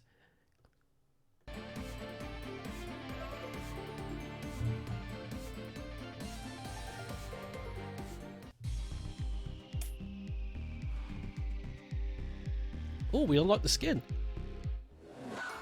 It's pink. I like milkshakes. It's less differential between fiction and reality, more like, I know that's a situation, the joke isn't real, but the specific offends me anyway. But like Duckman says, the risk is better than the alternative. And I believe that. I know there's a really high chance that my humor is gonna fucking piss someone off. In fact, it happens all the time. Happens every day. But what's the alternative? The alternative is scarier. But that's a good episode, that one. That's a good one. I encourage people look into Duckman if you want something a little bit different. That is a funny show, entertaining, and actually has life lessons that are still relevant to this day. Duckman goes off on a lot of these rants, and every time he finishes his rant, it's always like, oh my god, he's right. He's fucking right. Oh, everything's a sham. Fuck. But it's okay. You don't need to think about it too much.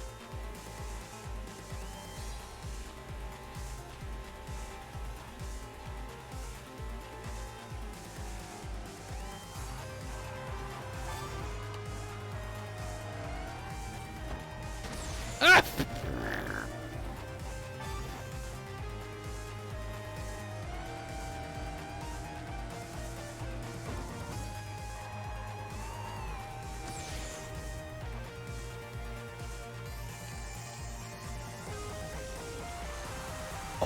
Was that only one lap? Oh no. Thought you can invest in gold via the Royal Mint website. Yeah, that's a way to do it. I saw, yeah, you sent a link and you just said, expensive. It made me laugh. Put a good giggle on me. It is. You could always go for silver, though. That's like the poor man's gold. Silver follows the exact same rules as gold. It will never change value. And is obviously way more, you know, way more realistically obtainable than gold.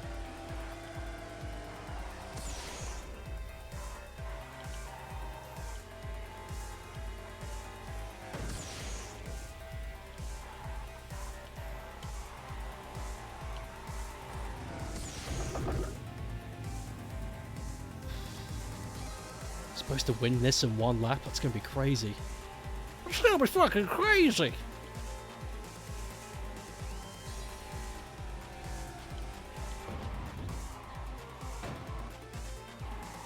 To win this in one lap, you've gotta really plan when you use the boost, and obviously collect the boost when you can. Oh, never mind. Nice. You can buy 1 gram minted gold for 70 pounds. 1 gram. That's a piece of sand. That's a grain of sand.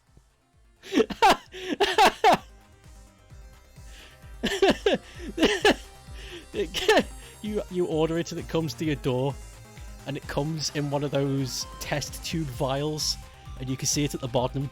Just you can see it at the bottom of the vial, and it's like pushed down by way too much cotton wool. It's like, here's your gram of gold, leave. Like, thank you.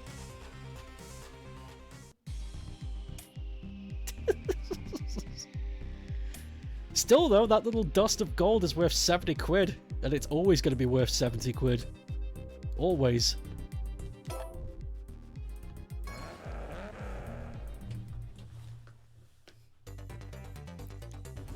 A small little bar about the size of a SIM card. Oh, that's nice. I do notice that when you want to invest in precious minerals or precious gems, they make them look nice. Like, it ain't just a blank rock, you know, they press it into an ingot or some shit. They give it some appeal.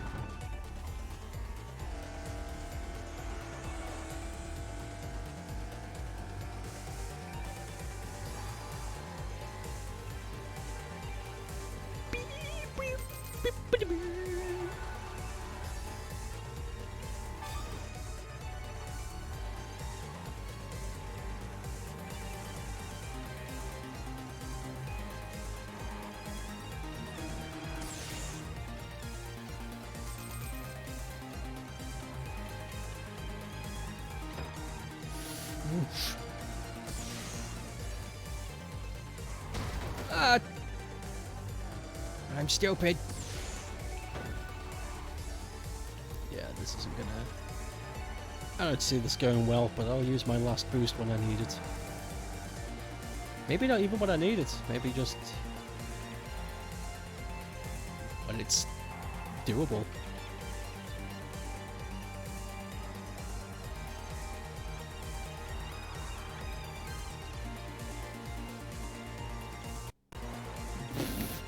What the fuck, game?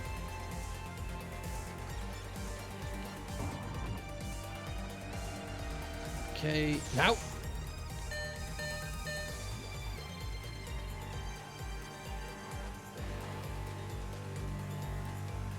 Whee! You know what kind of annoys me though? Here's something, whilst we're on the topic of fucking gold and silver ingots. The thing that annoys me is, you can get ingots and coins or whatever it is that you want to buy, but you've got to like really search for like storage. I was looking into, theoretically, if I wanted to buy the 1 ounce cards, a 10-ounce silver coin is £22. Are you sure? Oh, 1 ounce. Sorry, I saw the I read that as 10. I'm so stupid. Yeah, 1 ounce coin is £22. That makes sense. But fuck, what was I saying? Yeah, the storage for these ingots and these items is really hard to find. Like, you've got to go to these weird websites to buy these reinforced cases to hide your shit in. It's fucking... It confuses me. It's like, why are these storage commodities so hard to come by? Like, I've got to either go to Etsy or eBay to buy customized ones made by the public. And that's not an issue. But if the public has a stronghold on something that could easily be achieved by the fucking Royal Mint, the people who own all the money, then I think something's wrong. Something's up.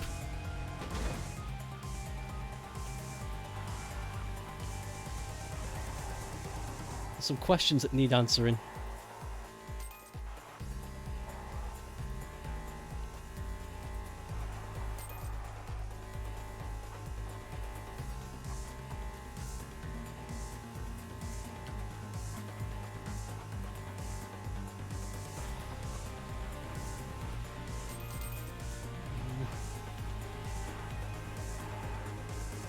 Where is the fuel on this one?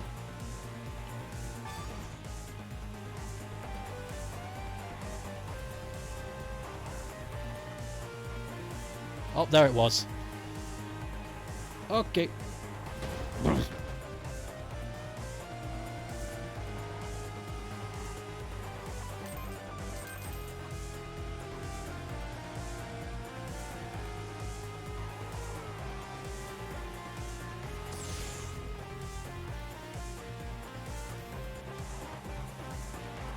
Woohoo!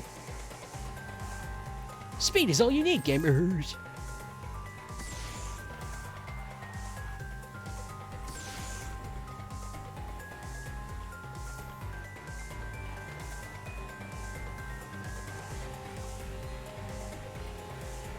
Okay.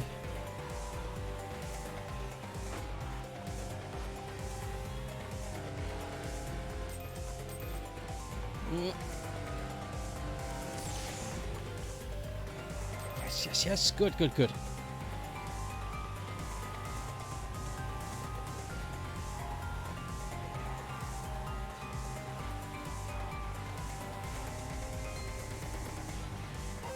Woo! Zabba-dabba-doo! Also, I just noticed something.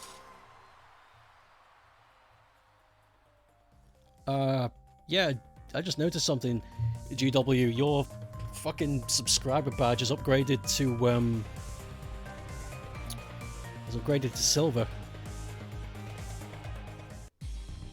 I swear it was poo-poo brown a few days ago. It was a delicious poo-poo brown. But now it's silver. On the topic of silver as well. How much would a silver banana be worth? Well, we'd need to find out how much that would weigh. If you can find out how much it weighs, then we can find out how much it would be cost. A standard banana is not very heavy, but we gotta remember it's gonna be made out of metal. There has to be somebody... Wait! Okay, I remember somebody made a potassium banana once. Just as a joke.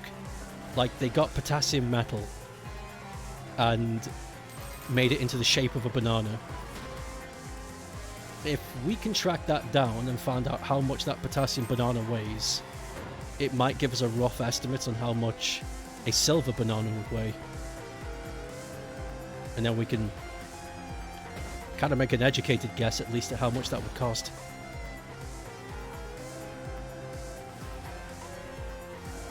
That'd be cool though, if you somehow had the resources and money and connections to get a real silver casted banana shape. That'd be cool. And this is my silver banana. It's worth... I can't even guess. I don't think I can even guess. Probably...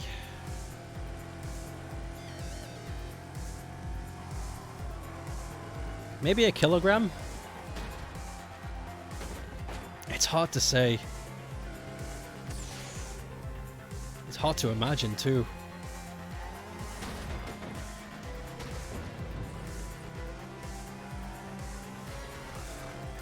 Probably not a kilogram at all.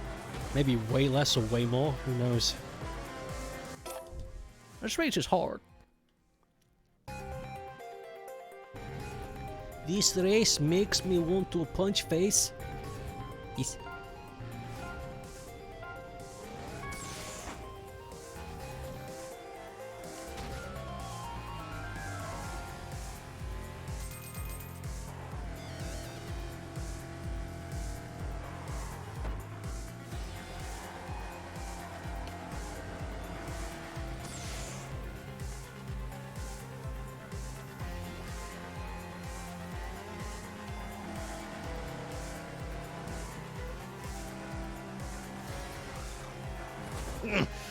Yeah, those ones are sharp. When do these ones? Alright, good.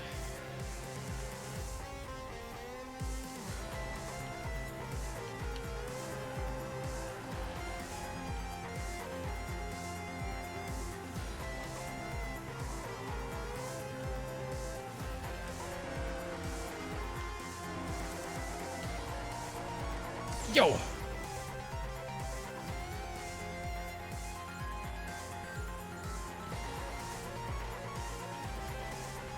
Okay, this is the part that's tricky.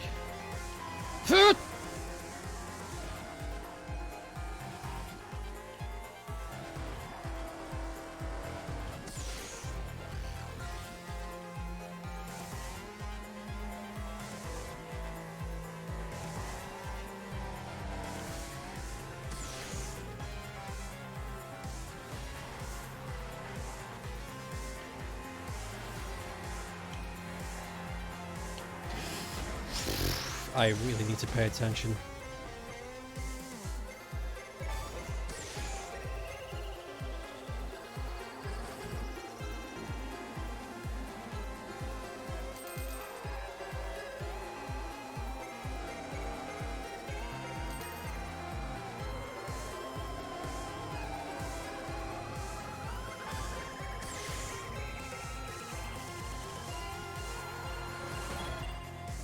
Yeah, this is hard. This is, I'm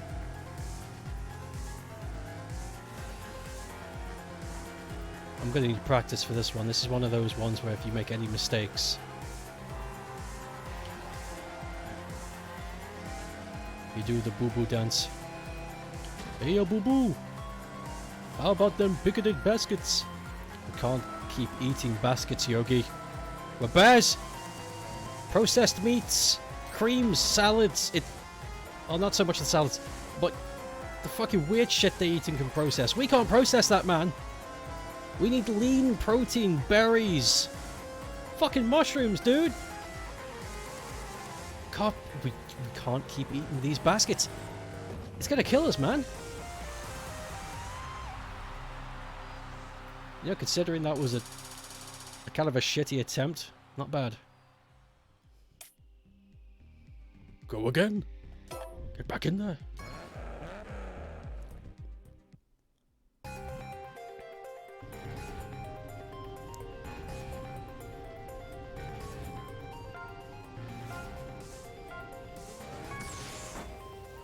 The British Royal Mint. Starring me. British. Welcome to the Big Brit Show. Lol.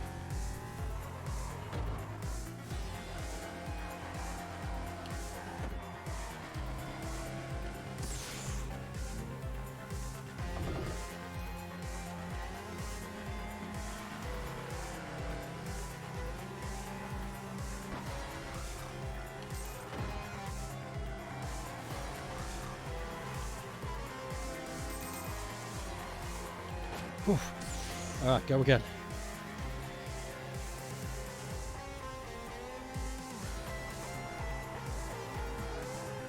Whoa.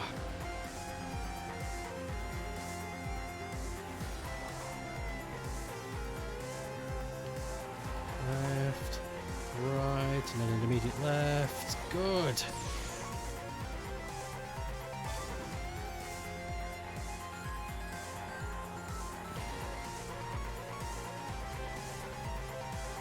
Hard right. Hard left. No. Wrong directions.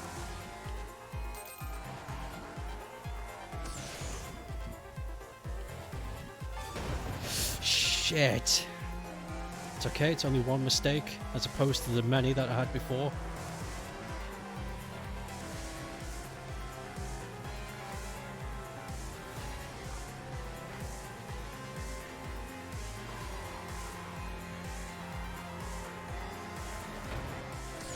Go.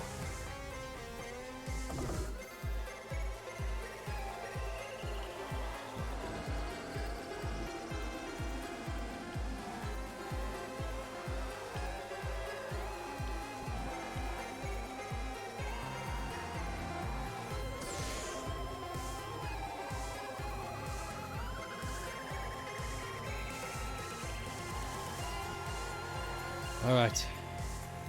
This is the lap. This is the one.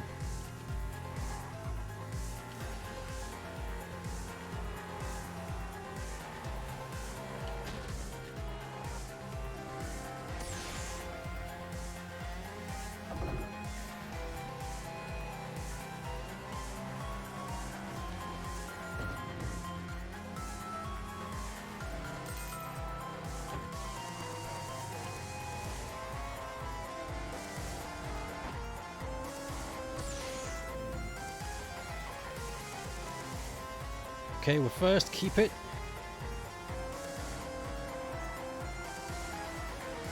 Yeah. So the average banana weight is 118 grams. So in comparison, a 1 ounce gold coin costs 1600 plus. Yeah, but we got to remember a banana is made out of fleshy, delicious banana juice. But metal is much denser. How much would metal weigh if it was in the shape of a banana?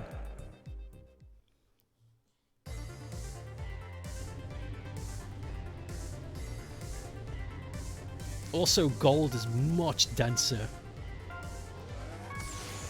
Weighs hell of a lot more than silver does.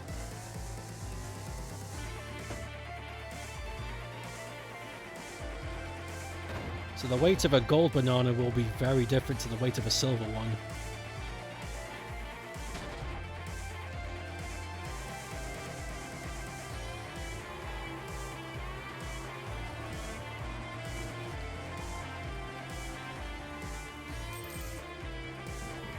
Gold is delicious.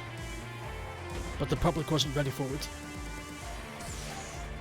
So I stuffed the recipe down my pajama trousers and I never came back. And now you know my cool fucking backstory.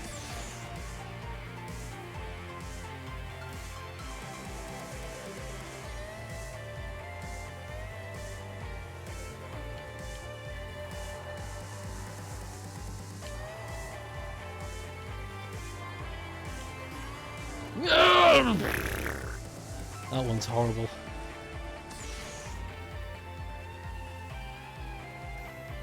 And that's how he became gold member.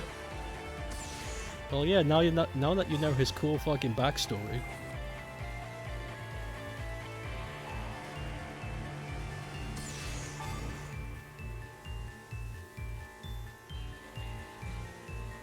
Oh boy.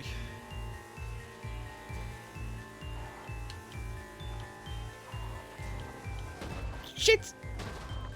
I love gold. I love gold and Pokemon cards. They're the best.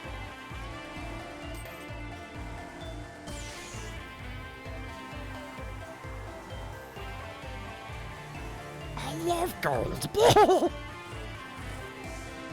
Goldmember was originally going to be like a golem type character. It was very bizarre. Strange choice, but one that I respect.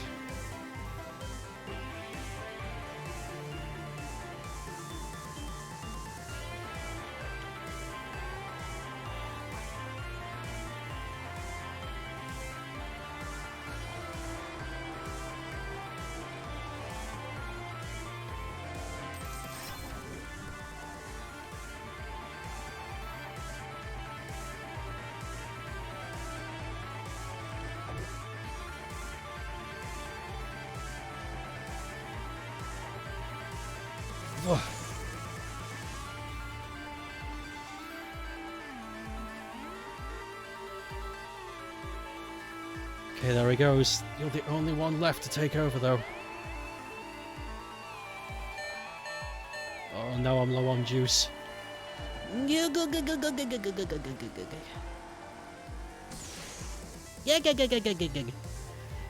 I loves me spinach, haha. It is me, Popeye. Hello. Welcome. Just when you thought I wouldn't be back, here I am. Hahaha.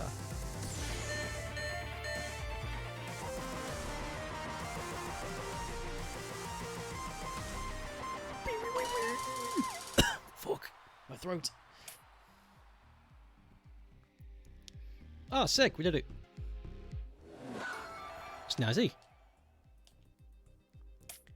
Well, that's all of them, apart from the ones that I gave up on because the AI was too hard. So now we're very close. Once upon a time I said we were very close, but we were only halfway. But now I can actually say that, because there's only 5 challenges left. And that's it, I've done all 34 out of 34. So I don't have any choice, I gotta go back.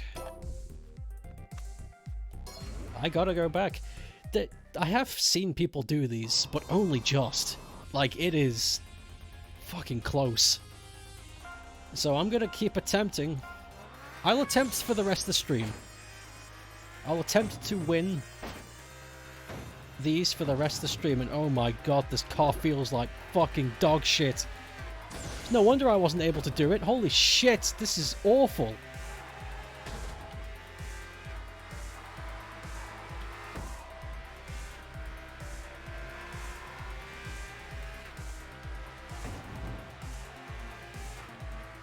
Yeah, but I'll continue to attempt this race, these challenges.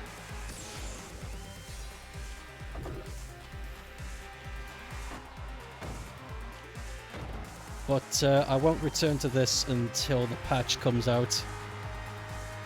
Because fuck this. Because fuck this, child. This is insane. That's not insane, but it is stupid.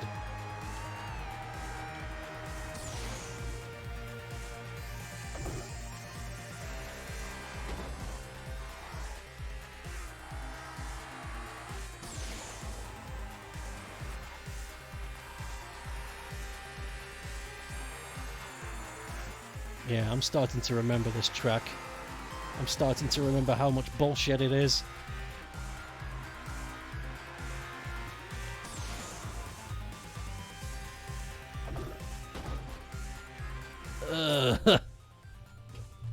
Austin Powers could never happen today. Absolutely not. There's a lot of things that couldn't happen today. Times change. People become more sensitive to things.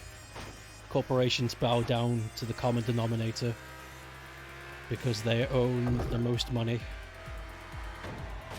And why innovate when what you're doing is just enough?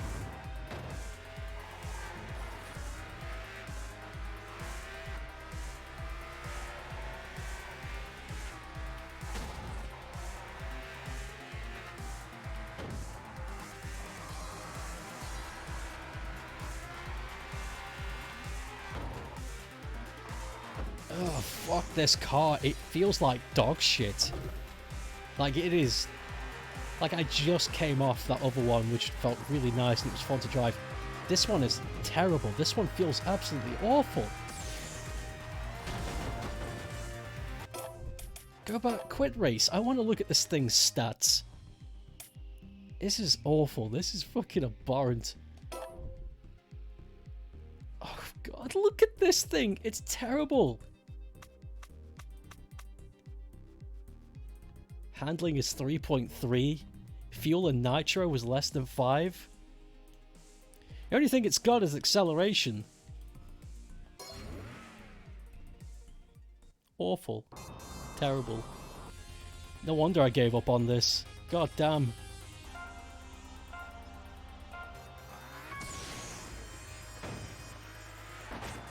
God damn. Yeah, baby. Yeah.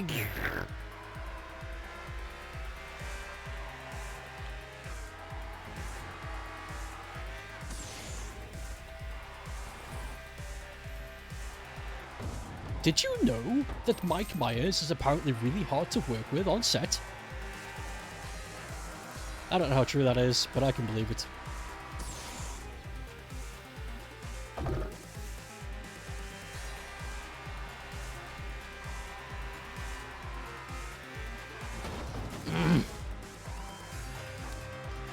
You can believe that, yeah. I also know that Mike Myers' Dr. Evil character was stolen. Now that is true. That is something that I can verify with. That is the whole like Dr. Evil thing with the whole like "grr" and like the little pinky on the mouth and stuff and the pouting. That's from another movie that was made like fucking 4 years before Austin Powers was. I can find out what that movie's called later.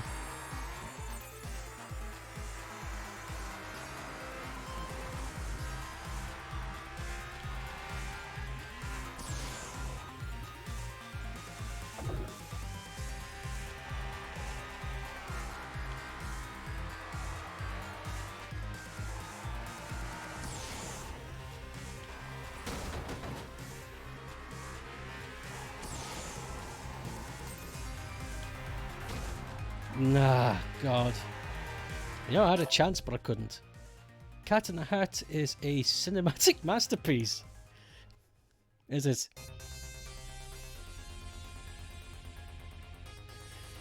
I would like to hear your thoughts on why that is.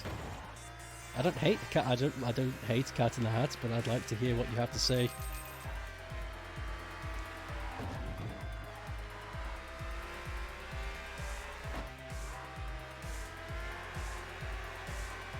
Hit in the cat in the hobo hick.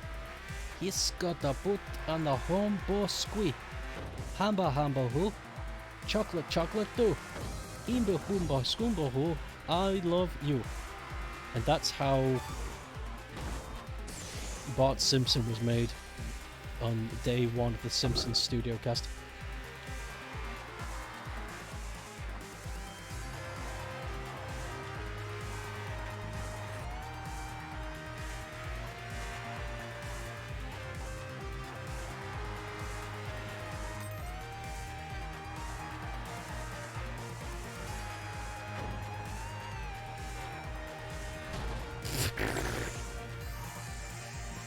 My patience for this is growing. It's growing. That's right. I'm becoming more. I'm becoming more lenient as I play this. That's not true. Austin Powers is supposed to be a big, stupid parody anyway, isn't it? Yeah, like Johnny English. Exactly. Yeah, it's not meant to be taken seriously. But Austin Powers did steal Dr. Evil. That was not his character.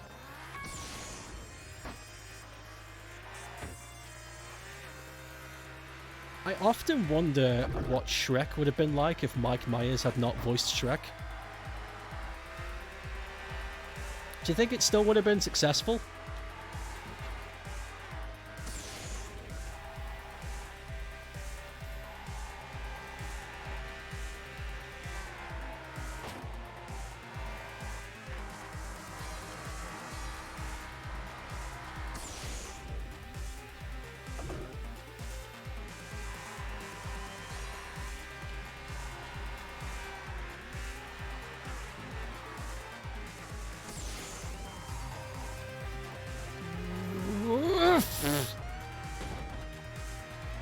As long as Fat Bastard wasn't stolen.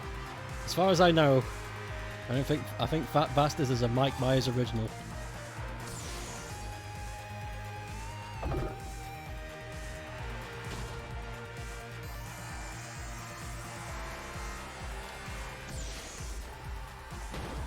Ugh.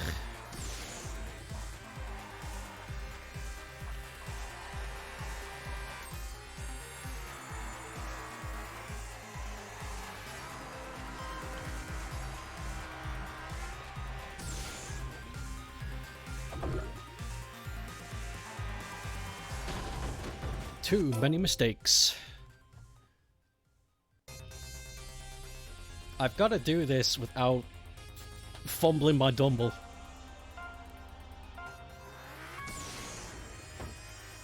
Bumping into cars is a fine thing, but it's the crashes that go wrong that make this whole thing pear-shaped.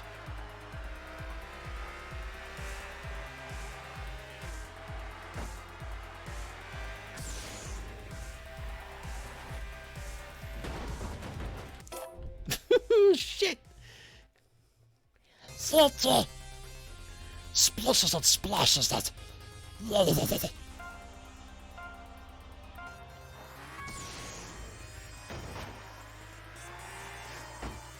I forgot to tell you guys about that. Some scam caller tried to call me to, you know... a scam caller called me to tell me that my latest order had not come through on Amazon, so they needed to get a gift card in order to give me my money back. It's like, I know what this is. I've seen the videos. So before I said anything, I just fucking started talking like Gollum. And I was like, they're gonna hang up. They're gonna know what I'm doing. But they didn't, they stayed with me. I was like, have these guys never seen Lord of the Rings and they just think I've got like a catheter in my throat or something? It was fucking great. I was on them for like a good 10 minutes. I got bored pretty quick though and I hung up. Because they were treating it like it was a normal thing. Nobody was doing anything. It's like, boring.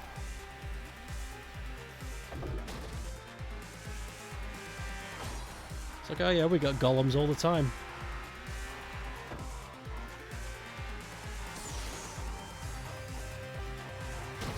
Ah.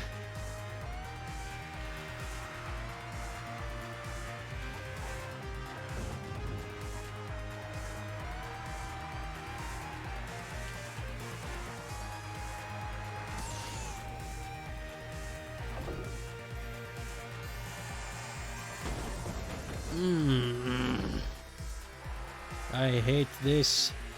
I hate this so much. It make me want to puke. Bitch. Just constantly say hello. If anyone's there, you need to speak up. Can I hear you?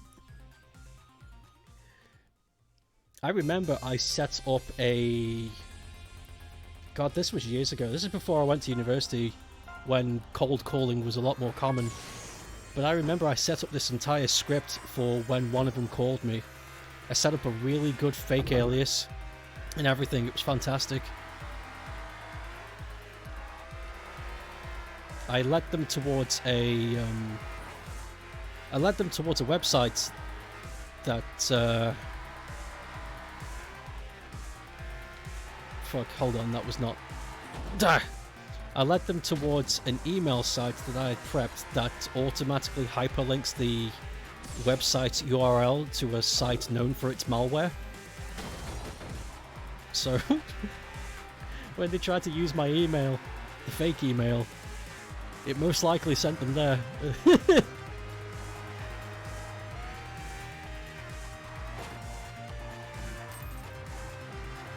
No idea what came of that.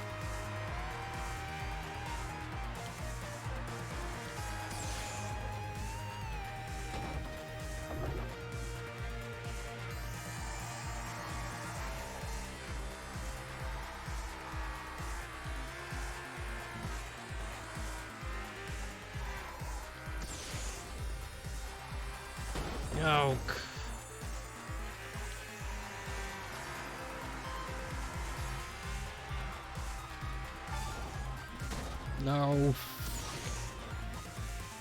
This track sucks. This track in this car sucks. Because you've got to be really tight. And if you've got to be really tight and really precise. But if there's anything in your way, it'll stop you. And if you're not tight and precise, then you're not going to get anywhere. Because you're going to be too slow. Fuck me, this sucks. This fucking bites. This is an awful challenge. What's the challenge? What's the challenge? You're crippled. Good luck. The car you're driving is absolute dog shit. It's not meant for anything. It's worthless. I'd rather have one of those challenges that take away your fuel. That'd be way better.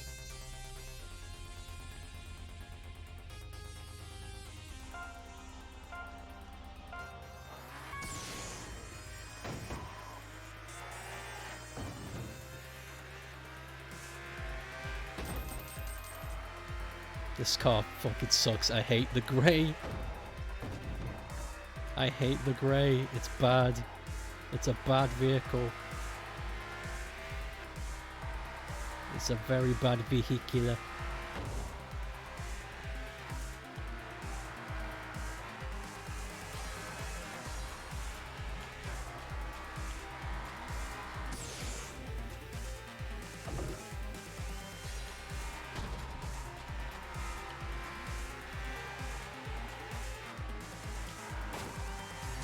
Welcome to Vehicular Science.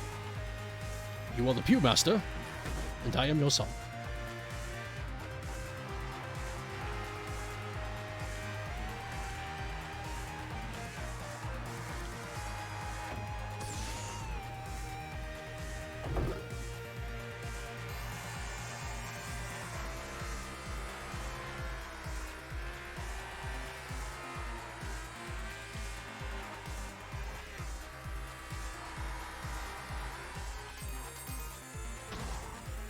Come on.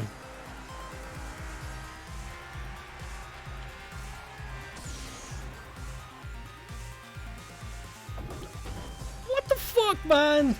This is so rotten. The AI on this track is fucking broke. It's balked.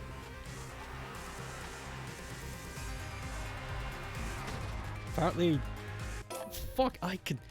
Wow, fucking hell. Jesus Christ. This is just luck. We're stuck here until the right stars in the sky line up. For the love of God, get that patch out, because this sucks. The AI is broke.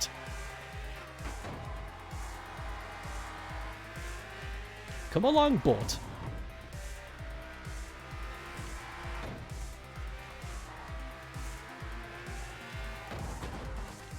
Fuck off.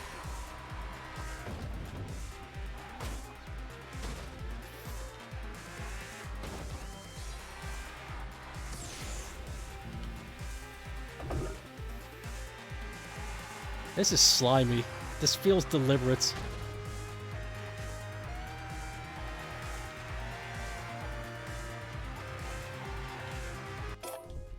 It needs to be smooth. I need a really lucky run.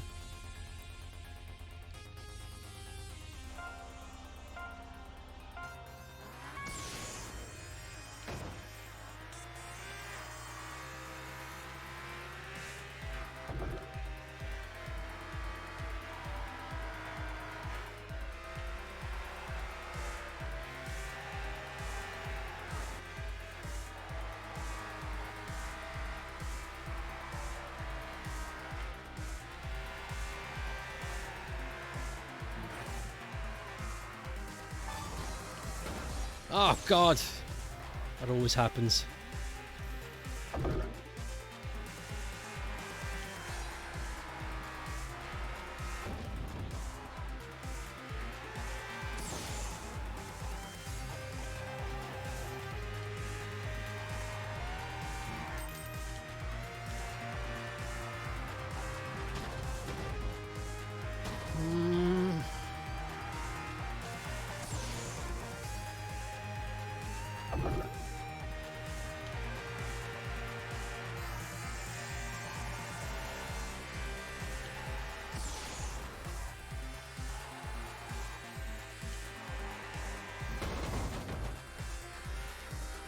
My fucking ass.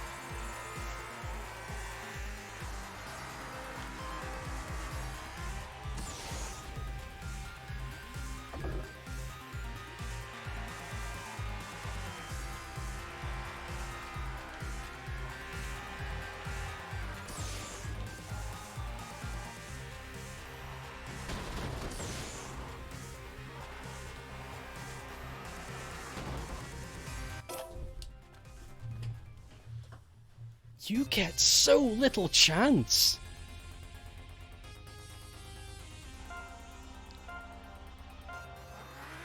It really is luck.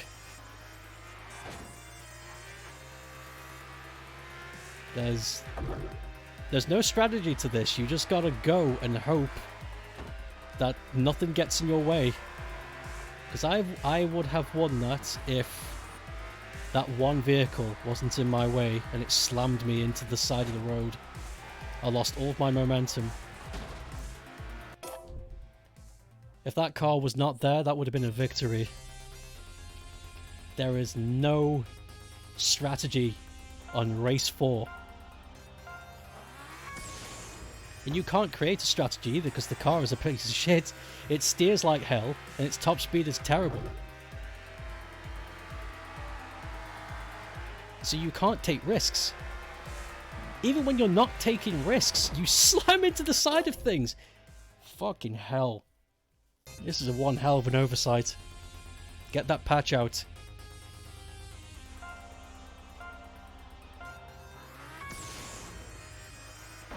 Fix this.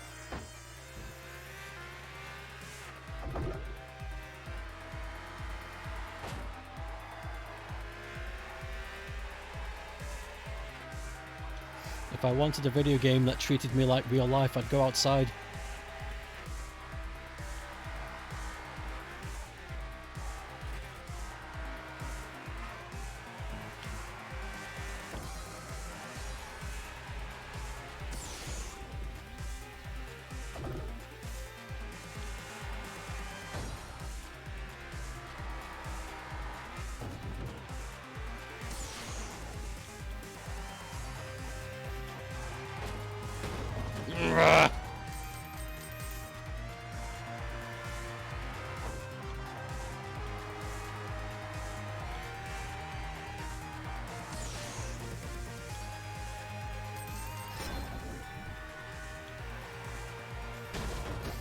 Yeah, no, that's not worth it either.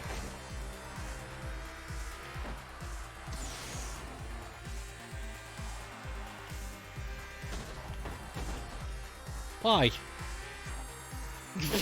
Fuck. What is this rubber banding? Yeah, no. Nowhere near. Can't. Won't be able to.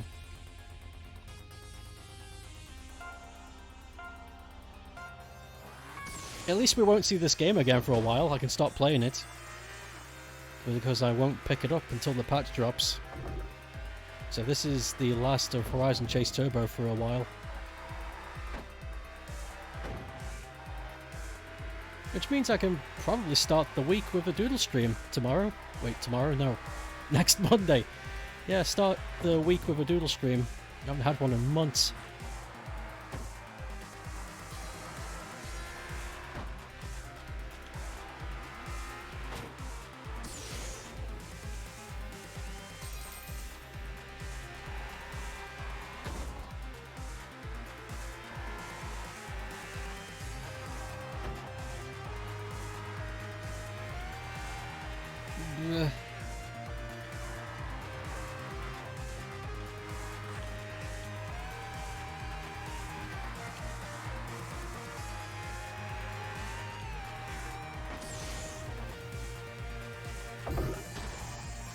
What the fuck happened?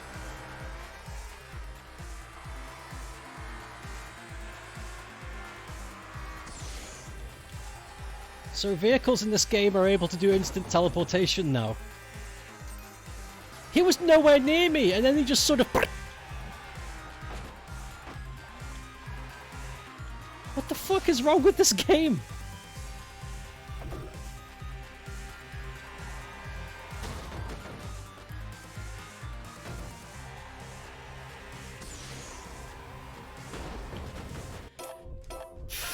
Fucking hell. That's not the game. But for whatever reason, these races, these particular tracks, something's wrong. Something ain't right.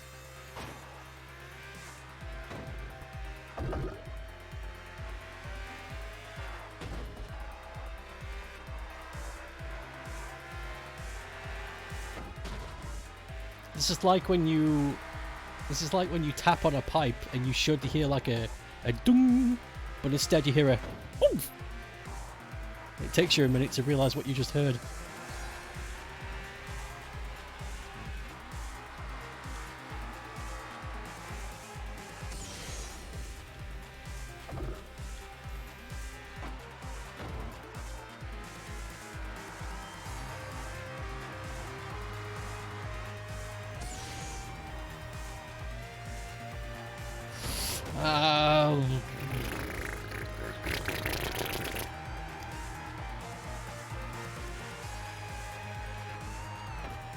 Fuck off!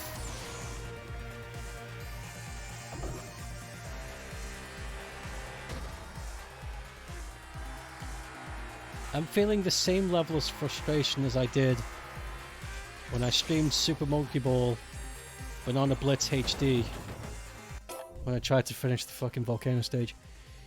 When you get damaged in Minecraft and you hear the Roblox oomph, oomph, it's like, what the fuck? Ooh. I missed that sound effect. Ooh. Ooh. Ooh. Ooh. Ooh.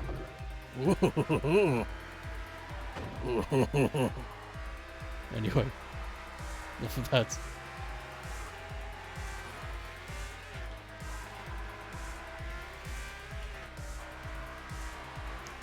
Minecraft with my friends. They're all my friends. Look at my friends. Minecraft. Look at my friends. What do you think? It's the new Minecraft theme song.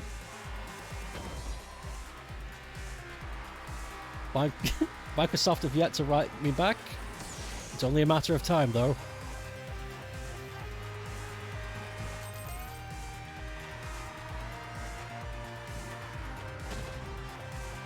Monkey.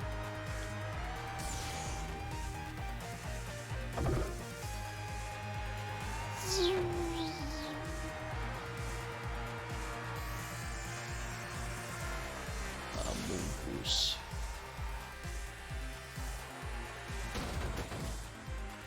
Did you hear? There's no more fruit trees in the Babylon. You fucking what? They've all ran out, mister. Ain't fucking having this. Puts down fork. Gets dressed. Come on, son. We got some faces to squeeze. Yay! I love it when you squeeze faces, father. Shut up. Shut the fuck up.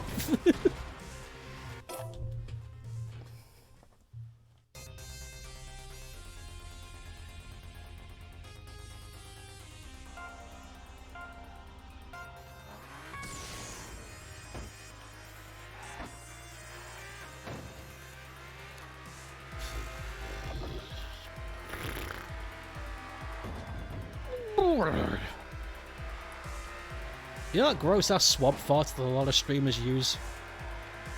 I saw a website. I saw a website. True story. No, I saw a video where someone auto-tuned that fart and it was the fucking funniest thing I heard in a long time. But it didn't sound anything, it just sounded garbled noises. It's fantastic.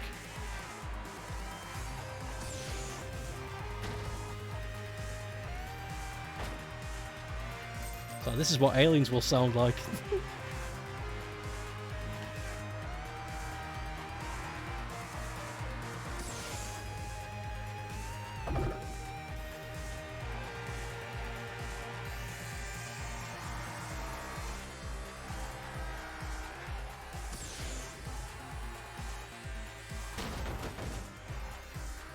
I think because of that crash, I don't think I have a chance now. Definitely don't have a chance now. I'll push though, just in case. Definitely not.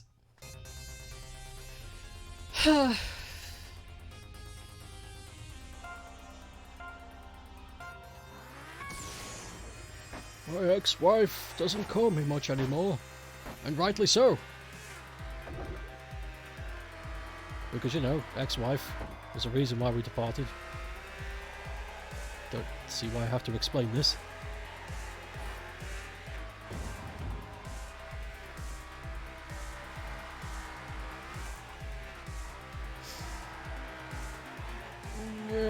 I've been running out of stuff to, like, leave on in the background whilst I do stuff, like a lonely dog being left at home. And, I found this channel that dedicates its upload schedule to Karens getting their comeuppance. And, God, it makes me feel better about myself, because some of these people are disgusting. I also learnt a new terminology. A male Karen is called a Darren.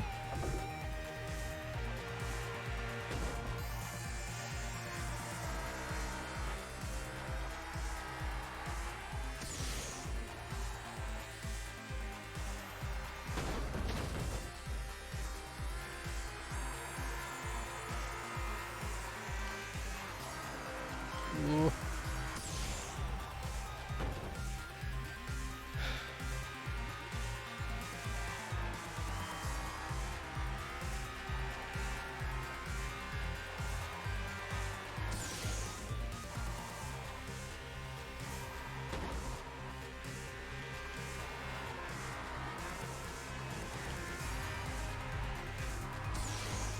Yes! Oh my god! Fuck off. You dreadful level.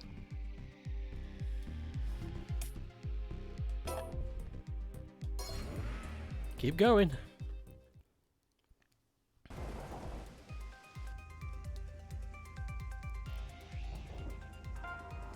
I think I remember this one.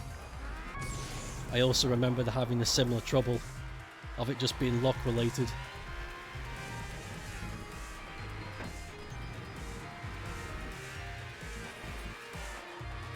Not to mention not being able to see.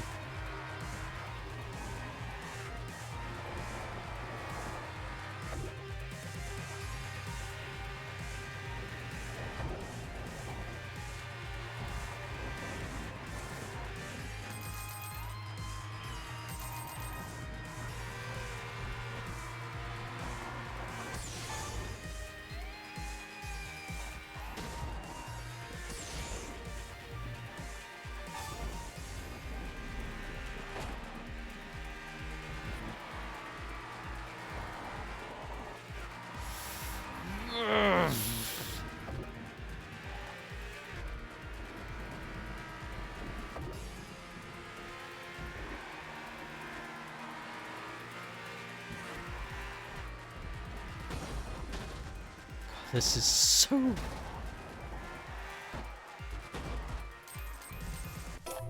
This is nasty. These tracks are so nasty. Ah, nastus.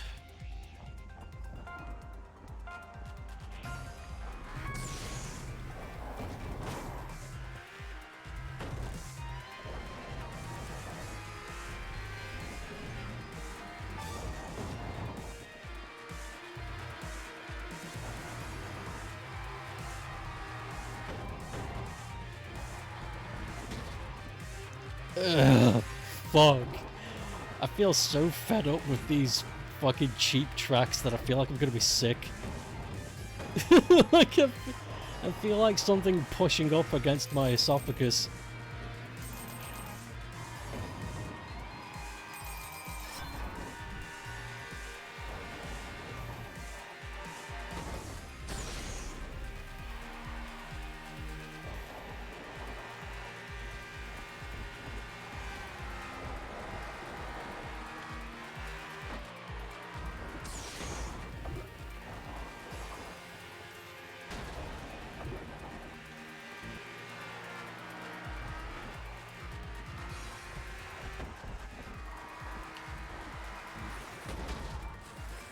course.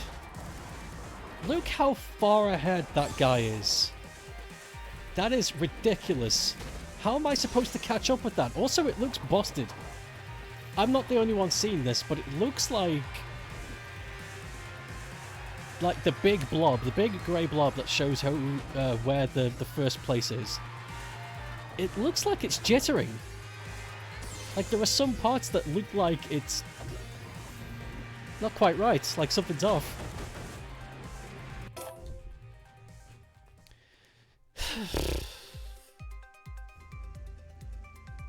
Again, another luck trap. A luck trap. I like that. A challenge that isn't possible unless the stars align just right. Luck trap. I coined that. I came up with that. You guys can't have it.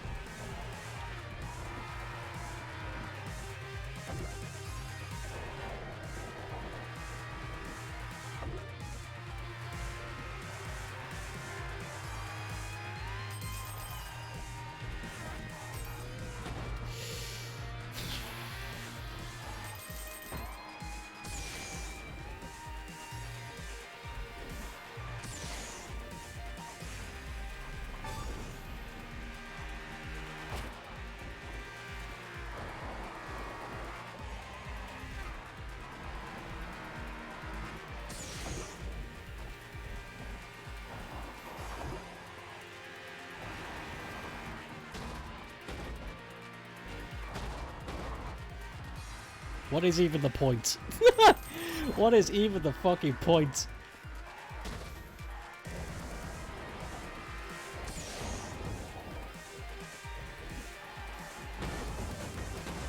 Fuck this. Fuck this. The other one seems doable if I tried. But that one... that one is so fucking terrible that even if you do try... The game makes absolute sure that you fucking get nothing. Let's try Madbot with the time I have left.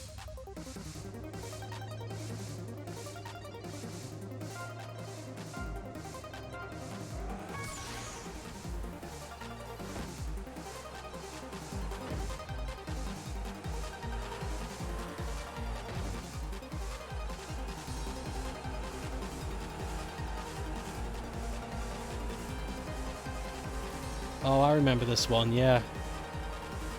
Very sharp corners.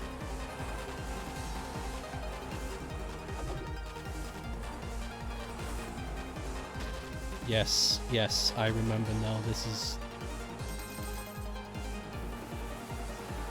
yeah, this one isn't good. I think I remember getting a flawless run on this, and I still wasn't able to do it because the guy in front...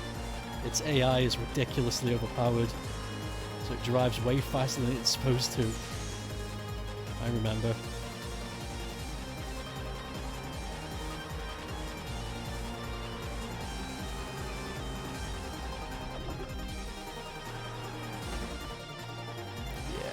Yeah, look at that. That's not fair. That ain't right. Fuck it. It's halfway across the map. What am I supposed to do about this? This is stupid. I'll humor it though.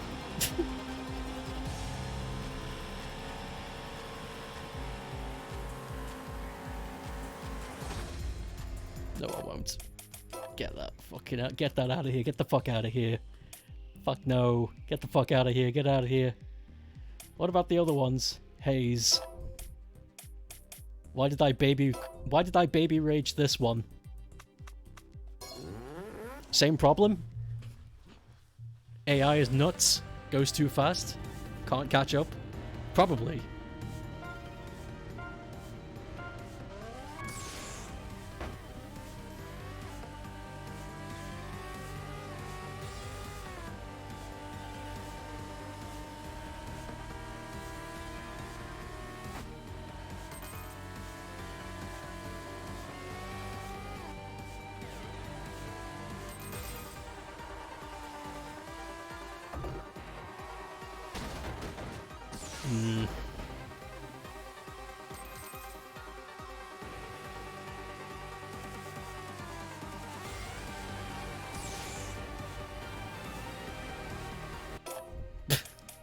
I don't know what it is. Maybe I just don't have the heart for it anymore. But my motivation for doing these tracks today is hitting the fan. Maybe I just used up all of my juice doing that one race in Fancy Grey. But yeah, in the fucking really small chance that any of the developers of this game are watching this, these are the 4 that are fucked.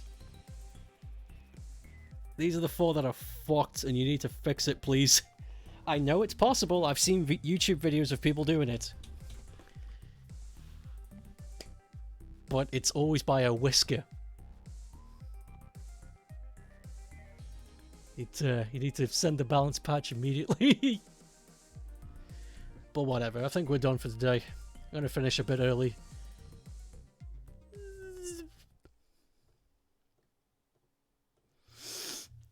It was a really chill Friday, apart from the ending. Okay. Yeah, I don't stream weekends, so I'll see you on Monday. Yeah, that's all I've got to say. I'll see you on Monday. Back to usual. I'll start the week with a doodle stream. See ya.